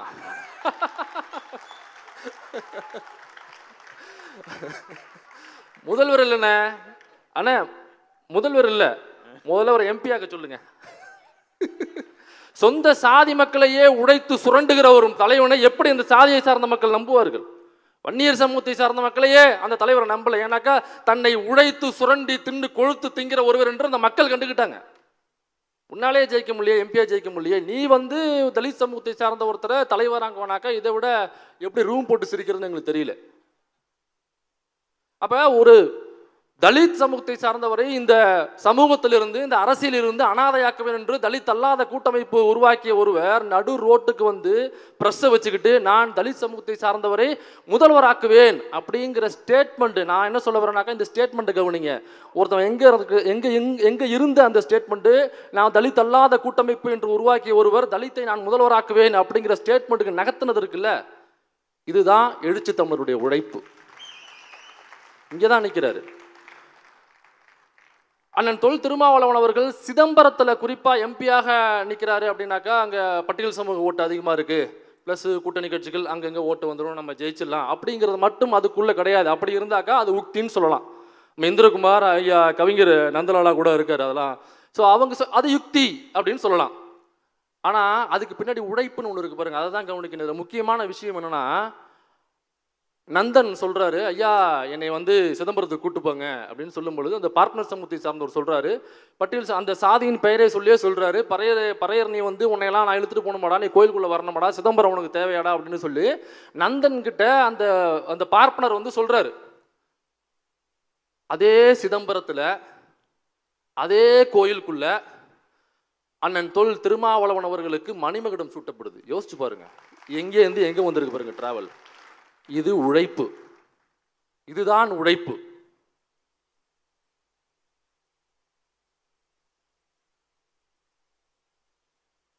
இப்போ உக்தின்னா ஒன்றும் இல்லை, ரொம்ப சிம்பிளாக நீங்கள் புரிஞ்சுக்கலாம். தம்பி இந்திரகுமார் நிறைய பாடம் நடத்தாப்புல, நான் ரொம்ப சிம்பிளாக உங்களுக்கு புரியுற மாதிரி சொல்கிறேன் பாருங்க. உக்தினா ஒன்றும் இல்லை, அதான் ஒரு 2 பிரதர் சண்டை போட்டாங்க, உங்களுக்கே தெரியும்.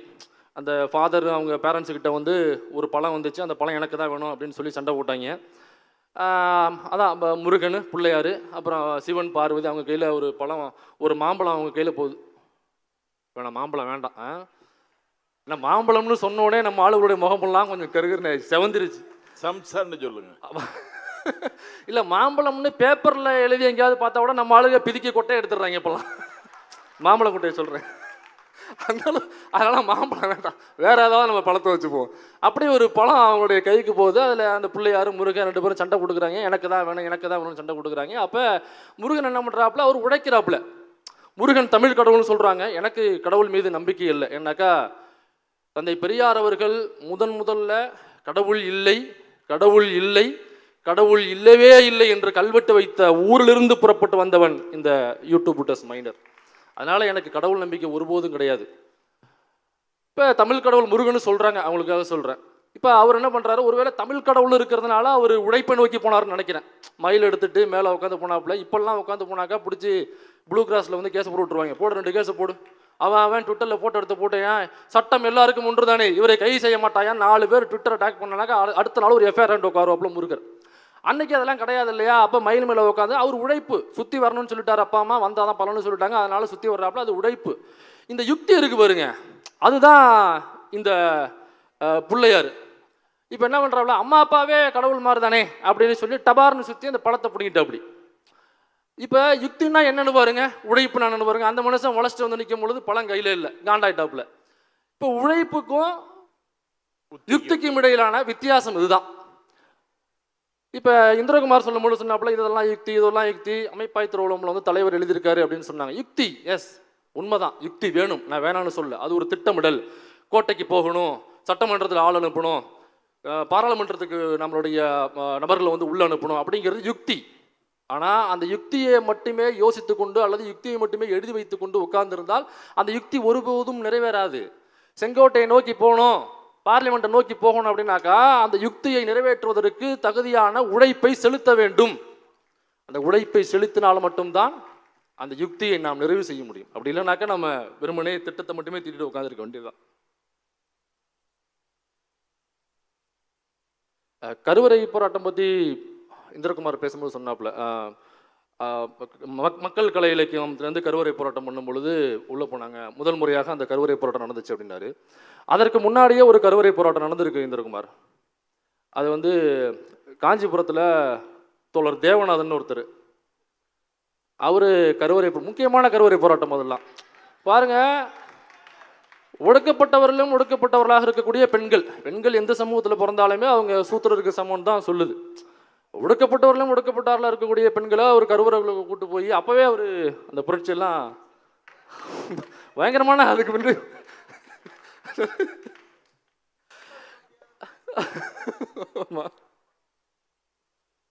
இப்போ விசிகா அப்படிங்கிற கட்சி இன்னைக்கு 62வது பிறந்த நாளை தலைவர் கொண்டாடிட்டு இருக்காரு. எனக்கு வயது 37. நான் எங்கேயுமே என்னுடைய வயதை மறைக்கிறது இல்லை. தலைவருடைய அரசியல் அனுபவம் அப்படிங்கிறது கிட்டத்தட்ட 35 ஆண்டுகள் நினைக்கிறேன். ஒரு மனிதனுடைய ஒட்டுமொத்த வாழ்நாளில் சரிபாதி 35 அப்படிங்கிறது. அப்போ இந்த 35 வருடத்தை தன்னுடைய வாழ்நாளில் பாதியை இந்த மக்களுக்காக ஒரு ஒட்டுமொத்தமாக உழைத்து இந்த மனிதன் 62வது பிறந்த நாளை இன்று கொண்டாடி கொண்டிருக்கிறார். ஏன்னாக்க அந்த விசிகாங்கிற கட்சி இன்னைக்கு இங்கே இந்த அளவுக்கு வளர்ந்து நிற்கிறதுக்கு முன்னாடி நம்ம திமுக அப்படிங்கிற ஒரு கட்சியை பார்க்கணும். திமுக அப்படிங்கிற கட்சி வரும்பொழுது அவங்களும் கஷ்டப்பட்டு தான் வந்தாங்க, அதில் மாற்றுக்கிறது இல்லை. திமுகவுக்கு எதிராக நான்லாம் பேச மாட்டேங்கிறது நல்லா தெரியும், ஏன்னாக்க நம்ம மதிக்கக்கூடிய ஒரு கட்சி. இப்போ திமுக வரும்பொழுது பேரறிஞர் அண்ணா அவர்கள் இதற்கு தலைமையேற்று வரும்பொழுது அதற்கு பின்னாடி திராவிடர் கழகம் என்ற அமைப்பு இருந்தது.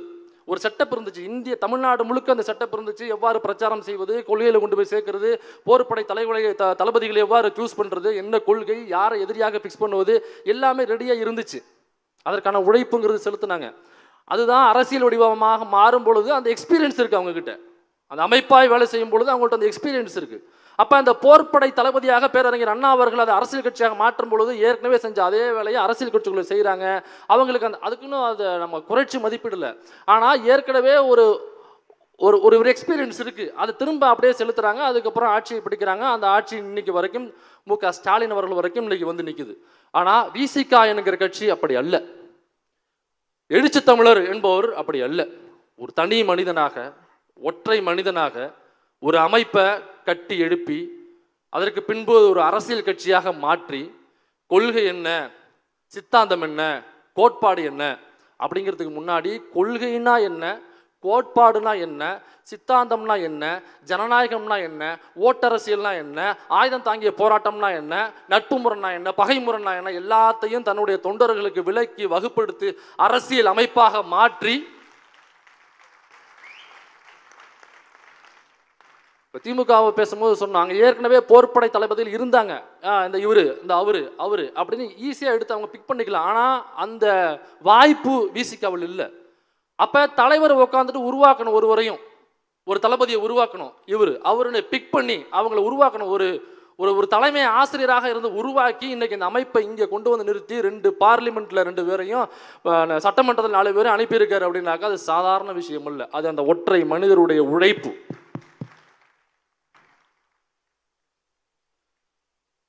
அதனால் எப்படியா இருந்தாலும் உழைப்பு அப்படின்னு தான் தீர்ப்பு கொடுக்கறதுக்காக காத்திருக்கிற தலைவருக்கு நன்றியை தெரிவித்துக் கொண்டு இத்தனை மணி வரைக்கும் பொறுமையாக காத்திருந்த உங்களுக்கும் என்னுடைய நன்றியை தெரிவித்துக் கொள்கிறேன்.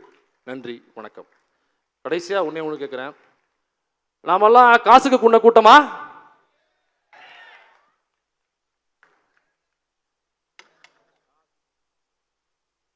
இல்லை தம்பி மைனர் அவர்கள் ரொம்ப ரொம்ப வியப்பாக இருந்துச்சு எனக்கு. புத்தின்னா என்ன, உழைப்புன்னா என்னன்னு அது விலகு சொன்னார். முருகன் விநாயகர் கதையை சொன்னார். ஆனால் நான் தம்பிக்கு நினைவு விடுறேன், உங்களுக்கு நினைவு விடுறேன், உழைத்த முருகனைத்தான் கொண்டாடுகிறார்கள் தமிழ்நாட்டு மக்கள். இந்த உத்தியில் இருந்தாம்ல, அவன் ஒரு சுயேட்சை வேட்பாளர் மாதிரி தான் நிற்கிறான். இன்னும் அந்த உழைப்புக்கு மரியாதை இருக்கு, ஒத்துக்கிற நந்தலாலா வருகிறார்.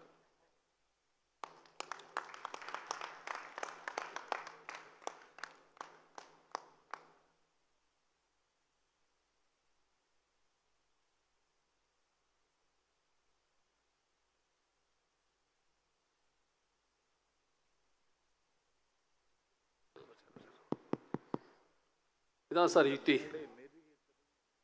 புரியுதா உங்களுக்கு? மைனர் உயரம் இந்த நாட்டின் ஆதிக்க சமூக மாதிரி,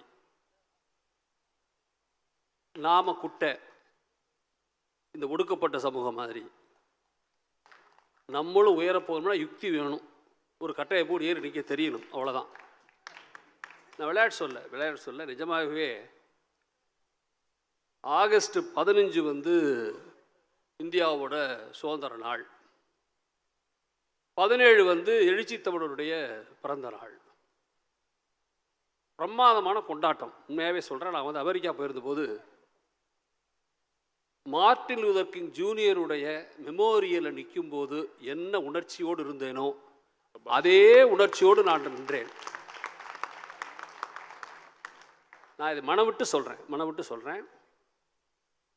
15 இந்திய சுதந்திரம், 17 எழுச்சி தமிழ் பிறந்த நாள். என்ன காம்பினேஷன் நான் யோசிச்சு பார்த்தேன். என்ன காம்பினேஷன்? எல்லா ஊரும் எப்படி ஊர் சேரின்னு பிரிஞ்சிருக்கு. எல்லா ஊரும் ஊரும் சேரியாகத்தான் பிரிஞ்சிருக்கு.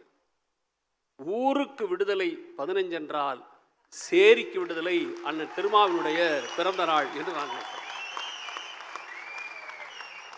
நான் வந்து இதை வந்து விளையாட்டாவோ ஏதோ பட்டிமன்றத்துக்காக பேசுகிறேன்னு நினச்சிடாதீங்க. நான் அப்படி பேசலை. நான் நிஜமாகவே கேட்குறேன். இந்த நாட்டு அரசியலை ஆழமாக அளந்து பார்த்தவர் அண்ணன் நாஞ்சில் சம்பத். நான் அதை வந்து நான் சாதாரண சொல்லாத. என்ன 8 ஜெயில் இருக்குது தமிழ்நாட்டில். 7 ஜெயிலுக்கு போனவர் அவர். 7 இது ஒன்றும் நகைச்சுவைக்கு இல்லை. 7 ஜெயிலுக்கு போனவனா உள்ளே இருக்கணும் பார்க்கறதுக்கு போகலவர். அவரே ஜெயிலுக்கு போனவர். பல வழக்கை சந்தித்தவர். அதனால் இந்த அரசியல் பற்றி பேசுவதற்கு வெறும் வாயால் பேசிட்டே திரிகிற கோஷிகள் நிறைய ஆகிட்டாங்க தமிழ்நாட்டில். இப்போ உண்மையாகவே பேசுவதற்கு தகுதியுள்ள ஒரு நடுவர்கிட்ட நின்று பேசுவதில் நான் மிகுந்த மகிழ்ச்சி அடைகிறேன். நான் ஒன்று சொல்லிட்டு போகணும்னு நினைக்கிறேன். இப்போ என்ன எனக்கு தோணுதுன்னா, நான் தொடக்கத்தில் ஒடுக்கப்பட்ட மக்கள்னு சொன்னால் இது வந்து நீங்கள் வெறும் பொருளாதார ரீதியாக புரிஞ்சுக்காதீங்க. சனாதனம்னு பேசிக்கிட்டே இருக்கோம் நம்ம தொடக்கத்தில். இது சனாதனம்னு என்னங்க? சனாதனம் என்ன உங்களுக்கு தெரியும்ல? நம்ம தான் தென்னை மரம் வைக்கிறோம், நம்ம தான் வளர்க்குறோம், நம்ம தான் எல்லாம் செய்கிறோம், உரிக்கிறோம், உடைக்கிறோம், தேங்காயை உடைக்கிறோம், உடைச்சா வெளியில் நிற்கிறான், தேங்காய் உள்ளார போகுது. ஏன்? ஏன்னா தேங்காய் குடிமி இருக்கு.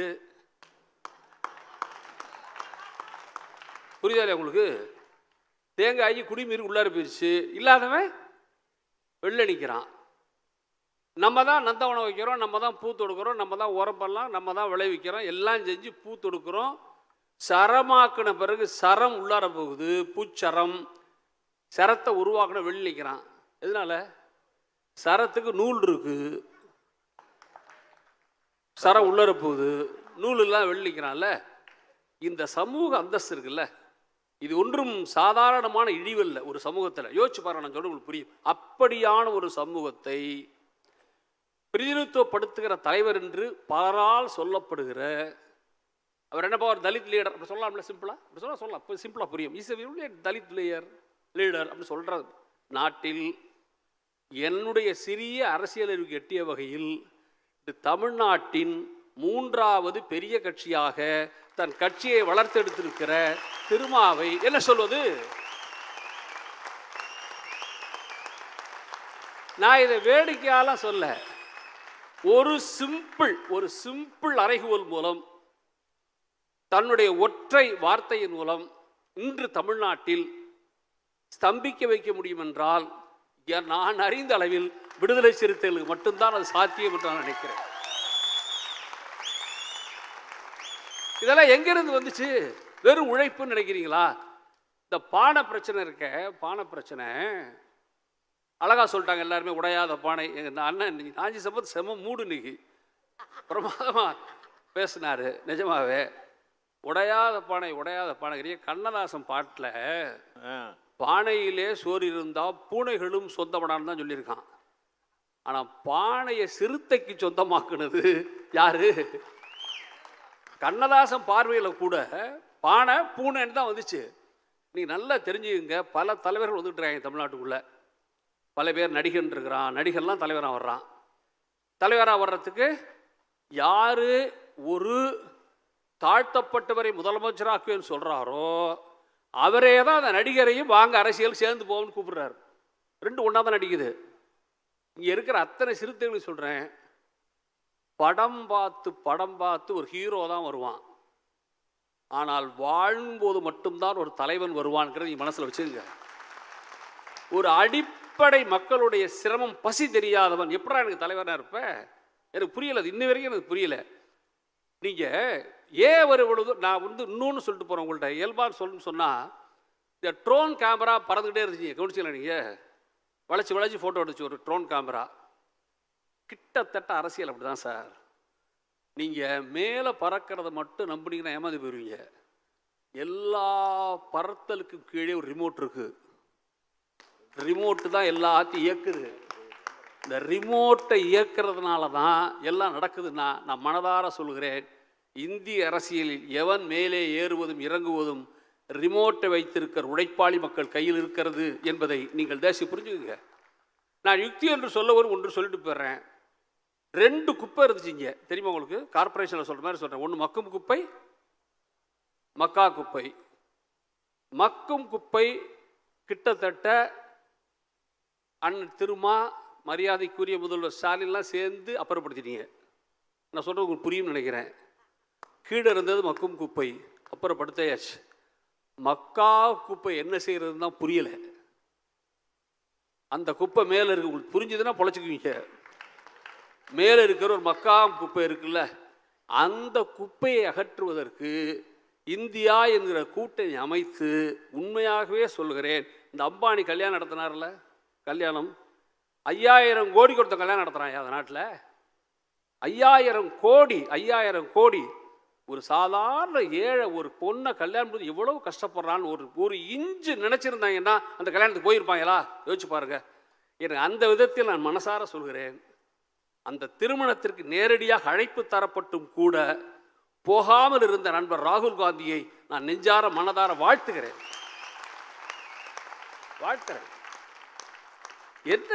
என்ன உலகத்தில் வாழ்றோம்னே புரியலையே எனக்கு. அப்போ ஏன் இந்த யுக்தியும் பேசுகிறோம்னா, நண்பர்களே இன்னொன்று சொல்லிட்டு போயிடுறேன் உங்களுக்கு. சனாதனம் இந்த இன்விடேஷன் பின்னாடியே போட்டிருக்காங்க, சனாதனம் போட்டிருக்காங்க. நான் இதே மேடையில் தான் சொன்னேன், நாங்கள் நடத்துகிற மாநாட்டில்.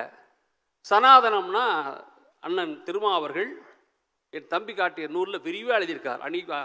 திரட்டுவோங்கிற புத்தகத்தில் சனாதனம் சொன்னால் 1000 விளக்கம் இருக்குது. சிம்பிள் விளக்கம் என்ன தெரியுமா உங்களுக்கு?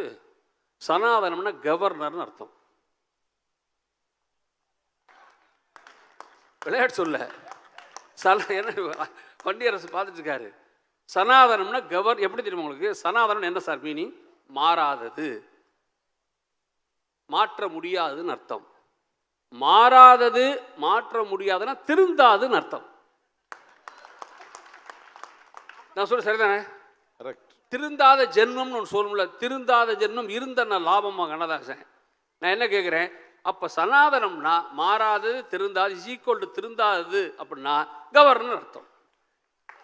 இந்த கவர்னர் கை நினைக்க கூப்பிட்ட போது கூட போக மாட்டேன் என்று சொன்னது சிறந்த யுக்தியா இல்லையா என்பது நீங்கள் தான் எனக்கு பதில் சொல்லணும். இப்போ நண்பர்கள், இன்னும் நான் சொல்லிட்டு போயிடுறேன் உங்களுக்கு, தயவுசெய்து தெரிந்து கொள்ளுங்கள். இந்த அடிப்படையிலேயே எனக்கு என்ன தோணுதுன்னா, வைத்தியம் பார்க்கறது வேற, வளர்க்குறது வேற. நான் ரொம்ப சிம்பிளாக சின்னதாக சொல்லிட்டு போகிறேன். ஒரு நல்ல கதை இருக்குது, அதெல்லாம் சொல்கிறதுக்கு நேரம் இல்லை. நல்ல கதை இருக்குது. ஒரு மாட்டு வைத்தியம் இருப்பான், அவன் ரொம்ப ஏழையாக இருப்பான். ஒரு பையன், நம்ம இந்திரகுமார் மாதிரி நல்ல பையன் போய், அண்ணா உங்களுக்கு பணம் தரேன், ஒரு 4 மாடை வளர்த்து வளங்குங்க என்னம்மா. நான் சொல்கிறது கவனமாக கேட்டுங்க. இப்போ மாட்டு வைத்தியன் ரொம்ப ஏழ்மையாக இருப்பான், நான் போய் 4 மாடு வாங்கி தரேன், வளர்த்து நீங்கள் பொழைச்சிக்கண்ணே அப்படிமா கதையில். அந்த வைத்தியர் சொல்லுவார் பதில் அதுக்கு, தம்பி எனக்கு வைத்தியம் தாண்டா தெரியும், வளர்க்க தெரியாதான் பார். எவ்வளோ பெரிய முரண்பாடு யோசிங்க. வைத்தியம் தெரிஞ்சவனுக்கு வளர்க்க தெரியல. கிட்டத்தட்ட இந்த நாட்டில் எனக்கு தெரிஞ்சு கல்வியில் அதே சிக்கல் தான். வைத்தியம் தெரிஞ்ச பள்ளிக்கூடத்துக்கு வளர்க்க தெரியல, வளர்க்க தெரிஞ்ச பெற்றவங்களுக்கு வைத்தியம் தெரியல பிள்ளைகள்கிட்ட. இந்த தமிழ்நாட்டு கட்சிகளில் வளர்க்க தெரிந்த கட்சிகளுக்கு வைத்தியம் தெரியல, வைத்தியம் தெரிந்த கட்சிகளுக்கு வளர்க்க தெரியல. எனக்கு தெரிந்து வைத்தியமும் தெரிந்து வளர்க்கவும் தெரிந்த ஒரு பெரும் தலைவராக நான் மரியாதைக்குரிய திருமா அவர்களை பார்க்கிறேன். இதெல்லாம் வெறும் உழைப்பால் வர்றது நான் ஒரு நாள் நம்பலை. இதெல்லாம் வெறும் உழைப்பால் வருவதல்ல நண்பர்களே. நான் மிகுந்த நிதானத்தோடு சொல்லிவிட்டு போகிறேன், நல்லா தெரிஞ்சுக்க. இவருடைய கோர்ட்டில் ஒரு விஷயத்தை நான் படிக்கணும், அவன்கிட்ட கன்ஃபார்ம் பண்ணி தான் அதை நான் படிக்க போகிறேன். இது ரொம்ப எனக்கு பிடித்த ஒரு கொட்டேஷன் அவர் சொல்லியிருப்பது. ரொம்ப ரியலிஸ்டிக்கான கொட்டேஷனும் கூட இது. என்னன்னு கேட்டிங்கன்னா,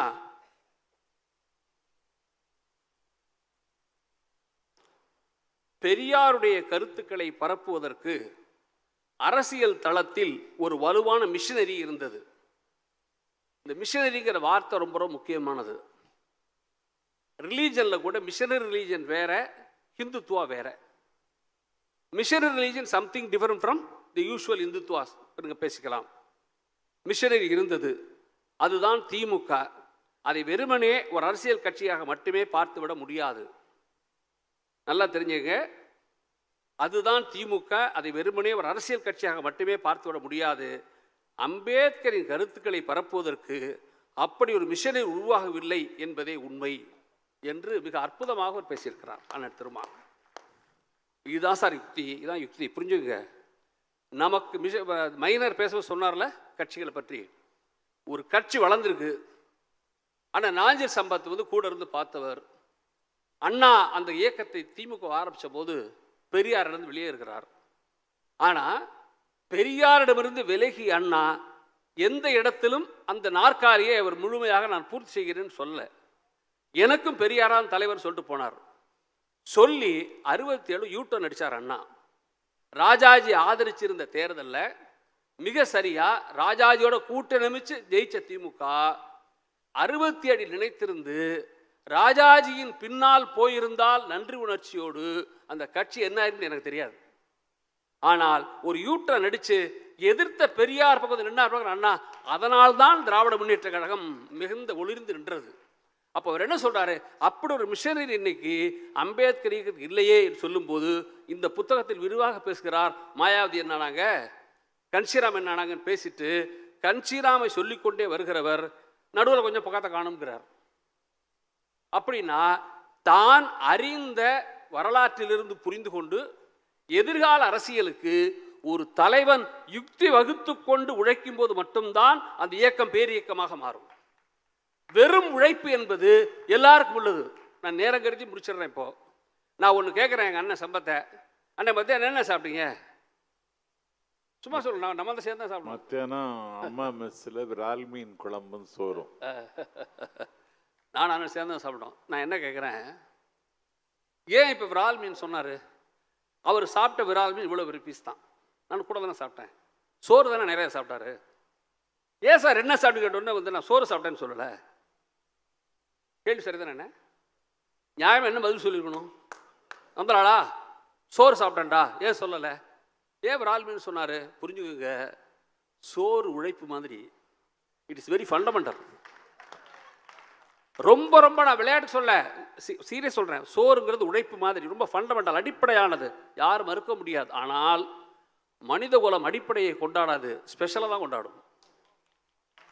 ஸ்பெஷல் தான் அடையாளம். நீ என்ன சட்டை போட்டுருக்கேன்னு சொன்னால் நான் காட்டன் சட்டை என்ன சொல்லுவேன்? நோனோ ஒரு மாதிரி க்ரீன் கலர் ஷர்ட் போட்டுருக்கேன்னு சொல்லுவேன். வண்டி என்ன கேட்டால் வெள்ளையில் போட்டிருக்கேன் பாரு. என்ன புரிஞ்சுக்கணும்னா சமூகம் முழுதுமே, இயக்கங்கள் உட்பட சொல்கிறேன், அந்த இயக்கத்தின் தனித்துவம் என்ன என்பதுதான் பேச்சே தவிர அடிப்படை என்பது உழைப்பு, யுக்தி என்பதுதான் தனிப்பட்டது.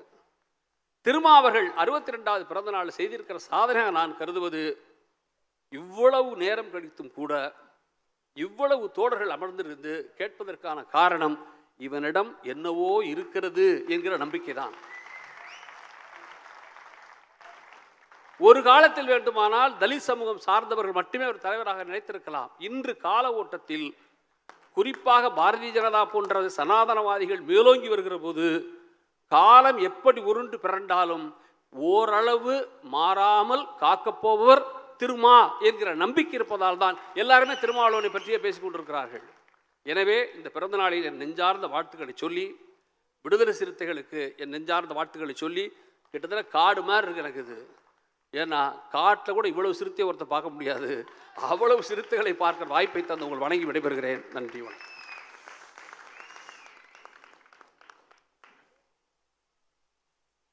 மணி 2:10. தலைவர் பேசணும், நான் தீர்ப்பு சொல்லணும். இந்த பட்டிமன்றத்தினுடைய விதிப்படி அணிக்கு தலைமை தாங்குகிறவர்கள் தத்தம் அணியை வெற்றி சமவெளிக்கு கொண்டு வருவதற்கு ஒரு 3 நிமிடமாவது கொடுக்க வேண்டும் என்று பட்டிமன்றத்தின் விதி 386 சொல்லுகிறது. காலம் கடந்து விட்டால், காரிருள் சூழ்ந்து விட்டால், கார்மேகம் வந்துவிட்டால் முடிச்சிடலாமேங்கிற முணுமுணுக்க தொடங்கிவிட்டால் நடுவர் தன்னுடைய அதிகாரத்தை பயன்படுத்தி 2வது சுற்று மறுப்பதற்கு விதி 110 வழிவகை செய்கிறது. இப்போது 2வது சுற்று அனுமதி மறுக்கப்படுகிறது. இப்ப தீர்ப்பு சொல்லணும். தீர்ப்பு ஒரே அணிக்கு சொல்லணுமா, இவர்களுடைய உழைப்பை மதித்து அவர்கள் சொன்ன செய்தி வைத்து சொல்லணுமான்னு பார்க்கணும். 4 பேரும் நன்றாகவே பேசினார்கள். 4 பேரும் உங்களை சொக்க வைத்தார்கள். அவர்கள் தங்கள் வாதத்தின் மூலம் தங்களை தக்க வைத்தார்கள். நடுவராகிய என்னை தீர்ப்பு சொல்ல முடியாமல் சிக்க வைத்தார்கள். உழைப்பு தான் அப்படின்னு சொன்னா எழுச்சி தமிழர் அப்ப என்ன உத்தி இல்லையா அப்படின்னு அவரே கேட்டக்கூடாது. அவருக்கு எல்லாரும் பயப்படுறான், அதுல இப்ப நானும் சேர்ந்துடக்கூடாது, உத்தின்னு சொல்லிடக்கூடாது. அதனால தீர்ப்பு சொல்ல முடியாமல் திகைக்கிறேன், திண்டாடுகிறேன், தவிக்கிறேன், தத்தளிக்கிறேன், தடுமாறுகிறேன். அதனால் தீர்ப்பை அடுத்த பிறந்த நாளுக்கு ஒத்தி வைக்கிறேன்.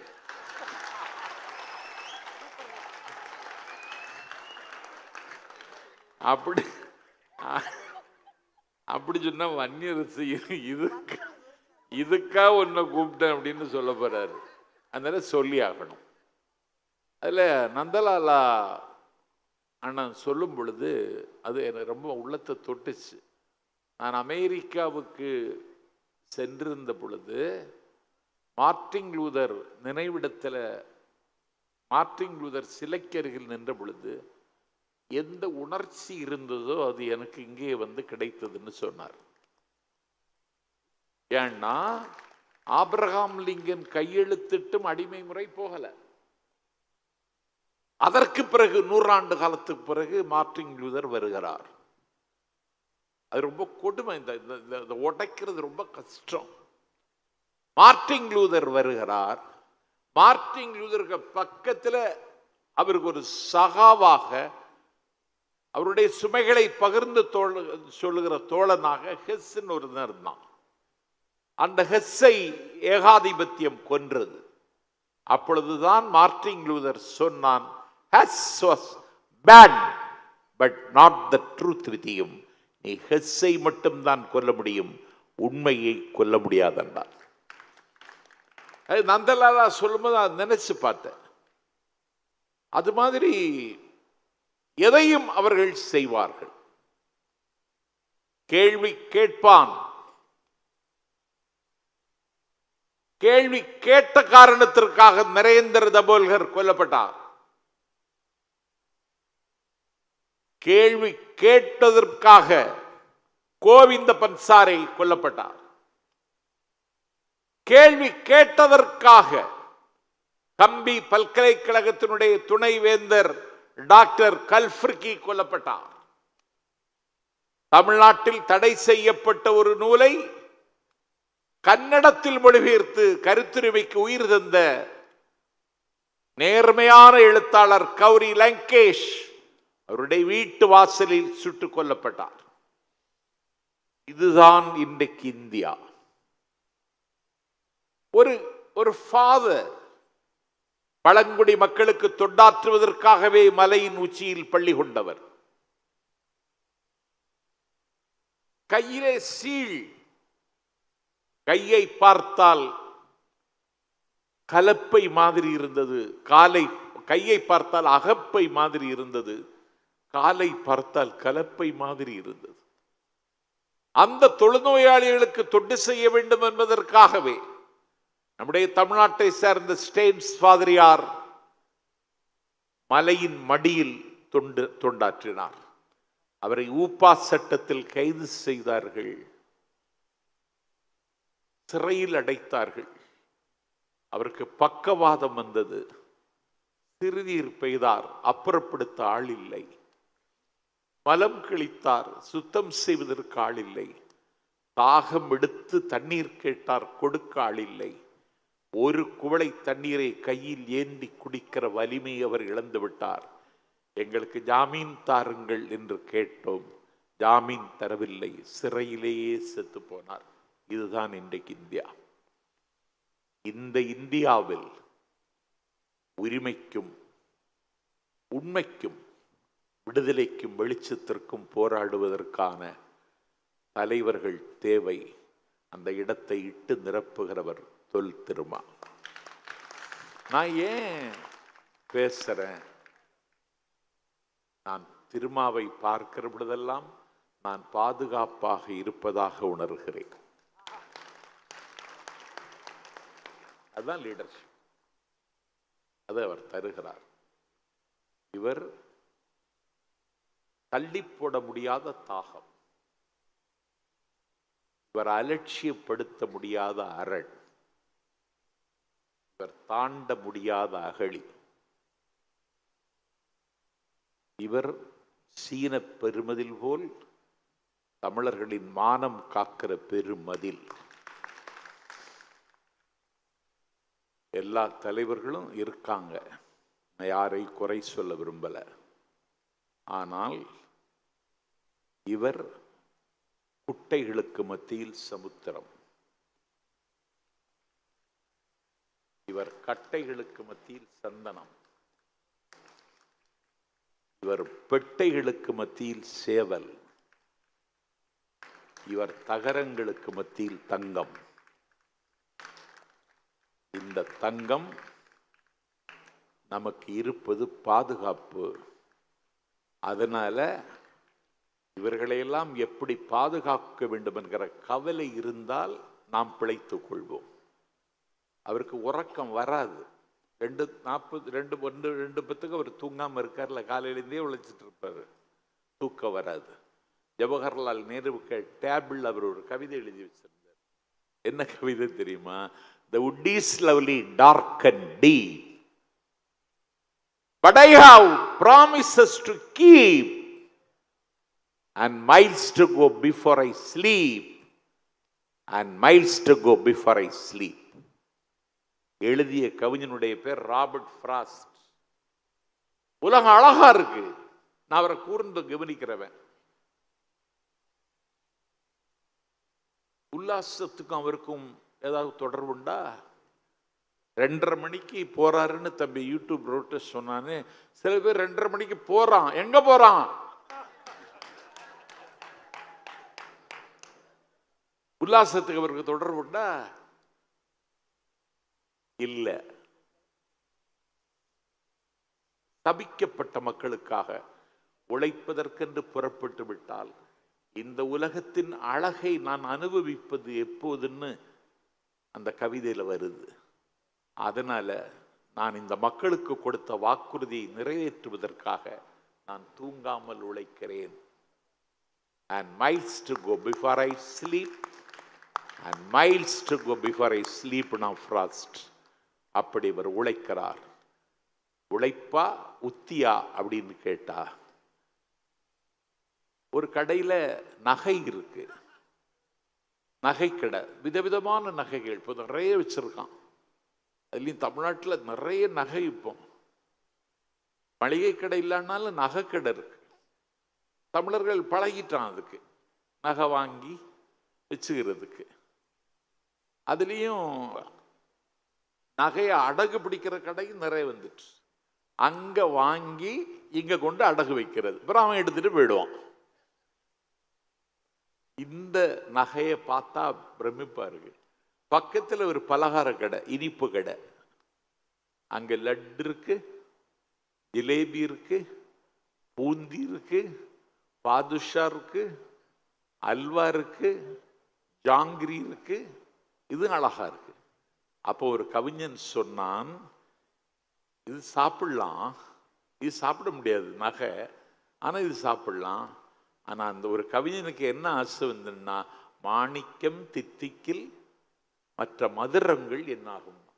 மாணிக்கம் தித்திச்சிடுச்சுன்னா இந்த மதுரத்துக்கு நிலைமை என்னாகும் அப்படின்னு அந்த கவிஞன் சொன்னதை போல, உத்தின்னு சொன்னாலும் உழைப்புன்னு சொன்னாலும் அதை ஒரு பக்கமாக தீர்ப்பை சொல்லிட்டா அது தீர்ப்பாக இருக்கும் என்று நான் நம்பவில்லை. நான் தீர்ப்பு சொல்வதை விட தீர்வைத்தான் சொல்லுகிறேன். உழைப்பும் வேண்டும், உத்தியும் வேண்டும். அந்த உழைப்பும் உத்தியும் தொல் திருமாவிடம் இருக்கிறது. அவர் இருக்க வேண்டும். என்னுடைய வாழ்நாளை அவருக்கு நான் கடனாக கொடுக்கிறேன். வாய்ப்புக்கு நன்றி. வணக்கம்.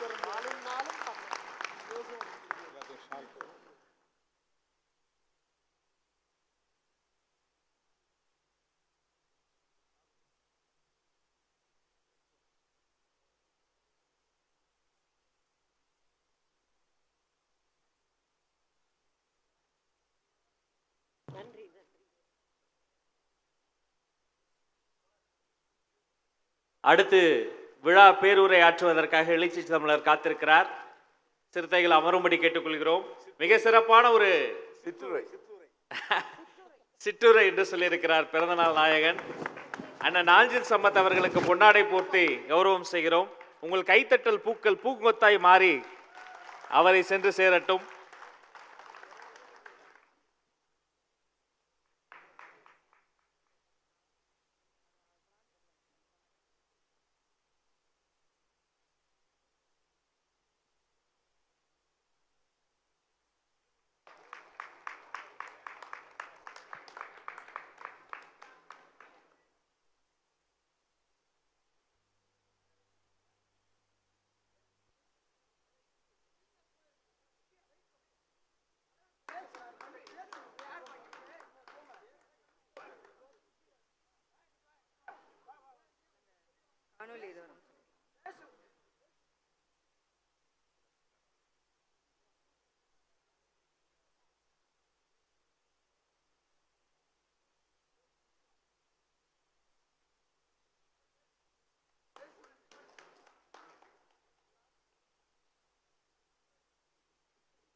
சமூக நீதியை சூறையாட நினைக்கும் கொள்கை எதிரிகள் குலை நடுங்க தமிழ் சமூகத்துக்காய் சமூக பணியை தொடர இன்னும் பல்லாண்டு காலம் நல்ல ஆரோக்கியத்துடனும் நீண்ட ஆயுளுடனும் வாழ நமது லட்சோப லட்சம் விடுதலை சிறுத்தைகள் சார்பில் பிறந்தநாள் வாழ்த்துக்களை தலைவர் அவர்களுக்கு தெரிவித்துக் கொள்கிறோம்.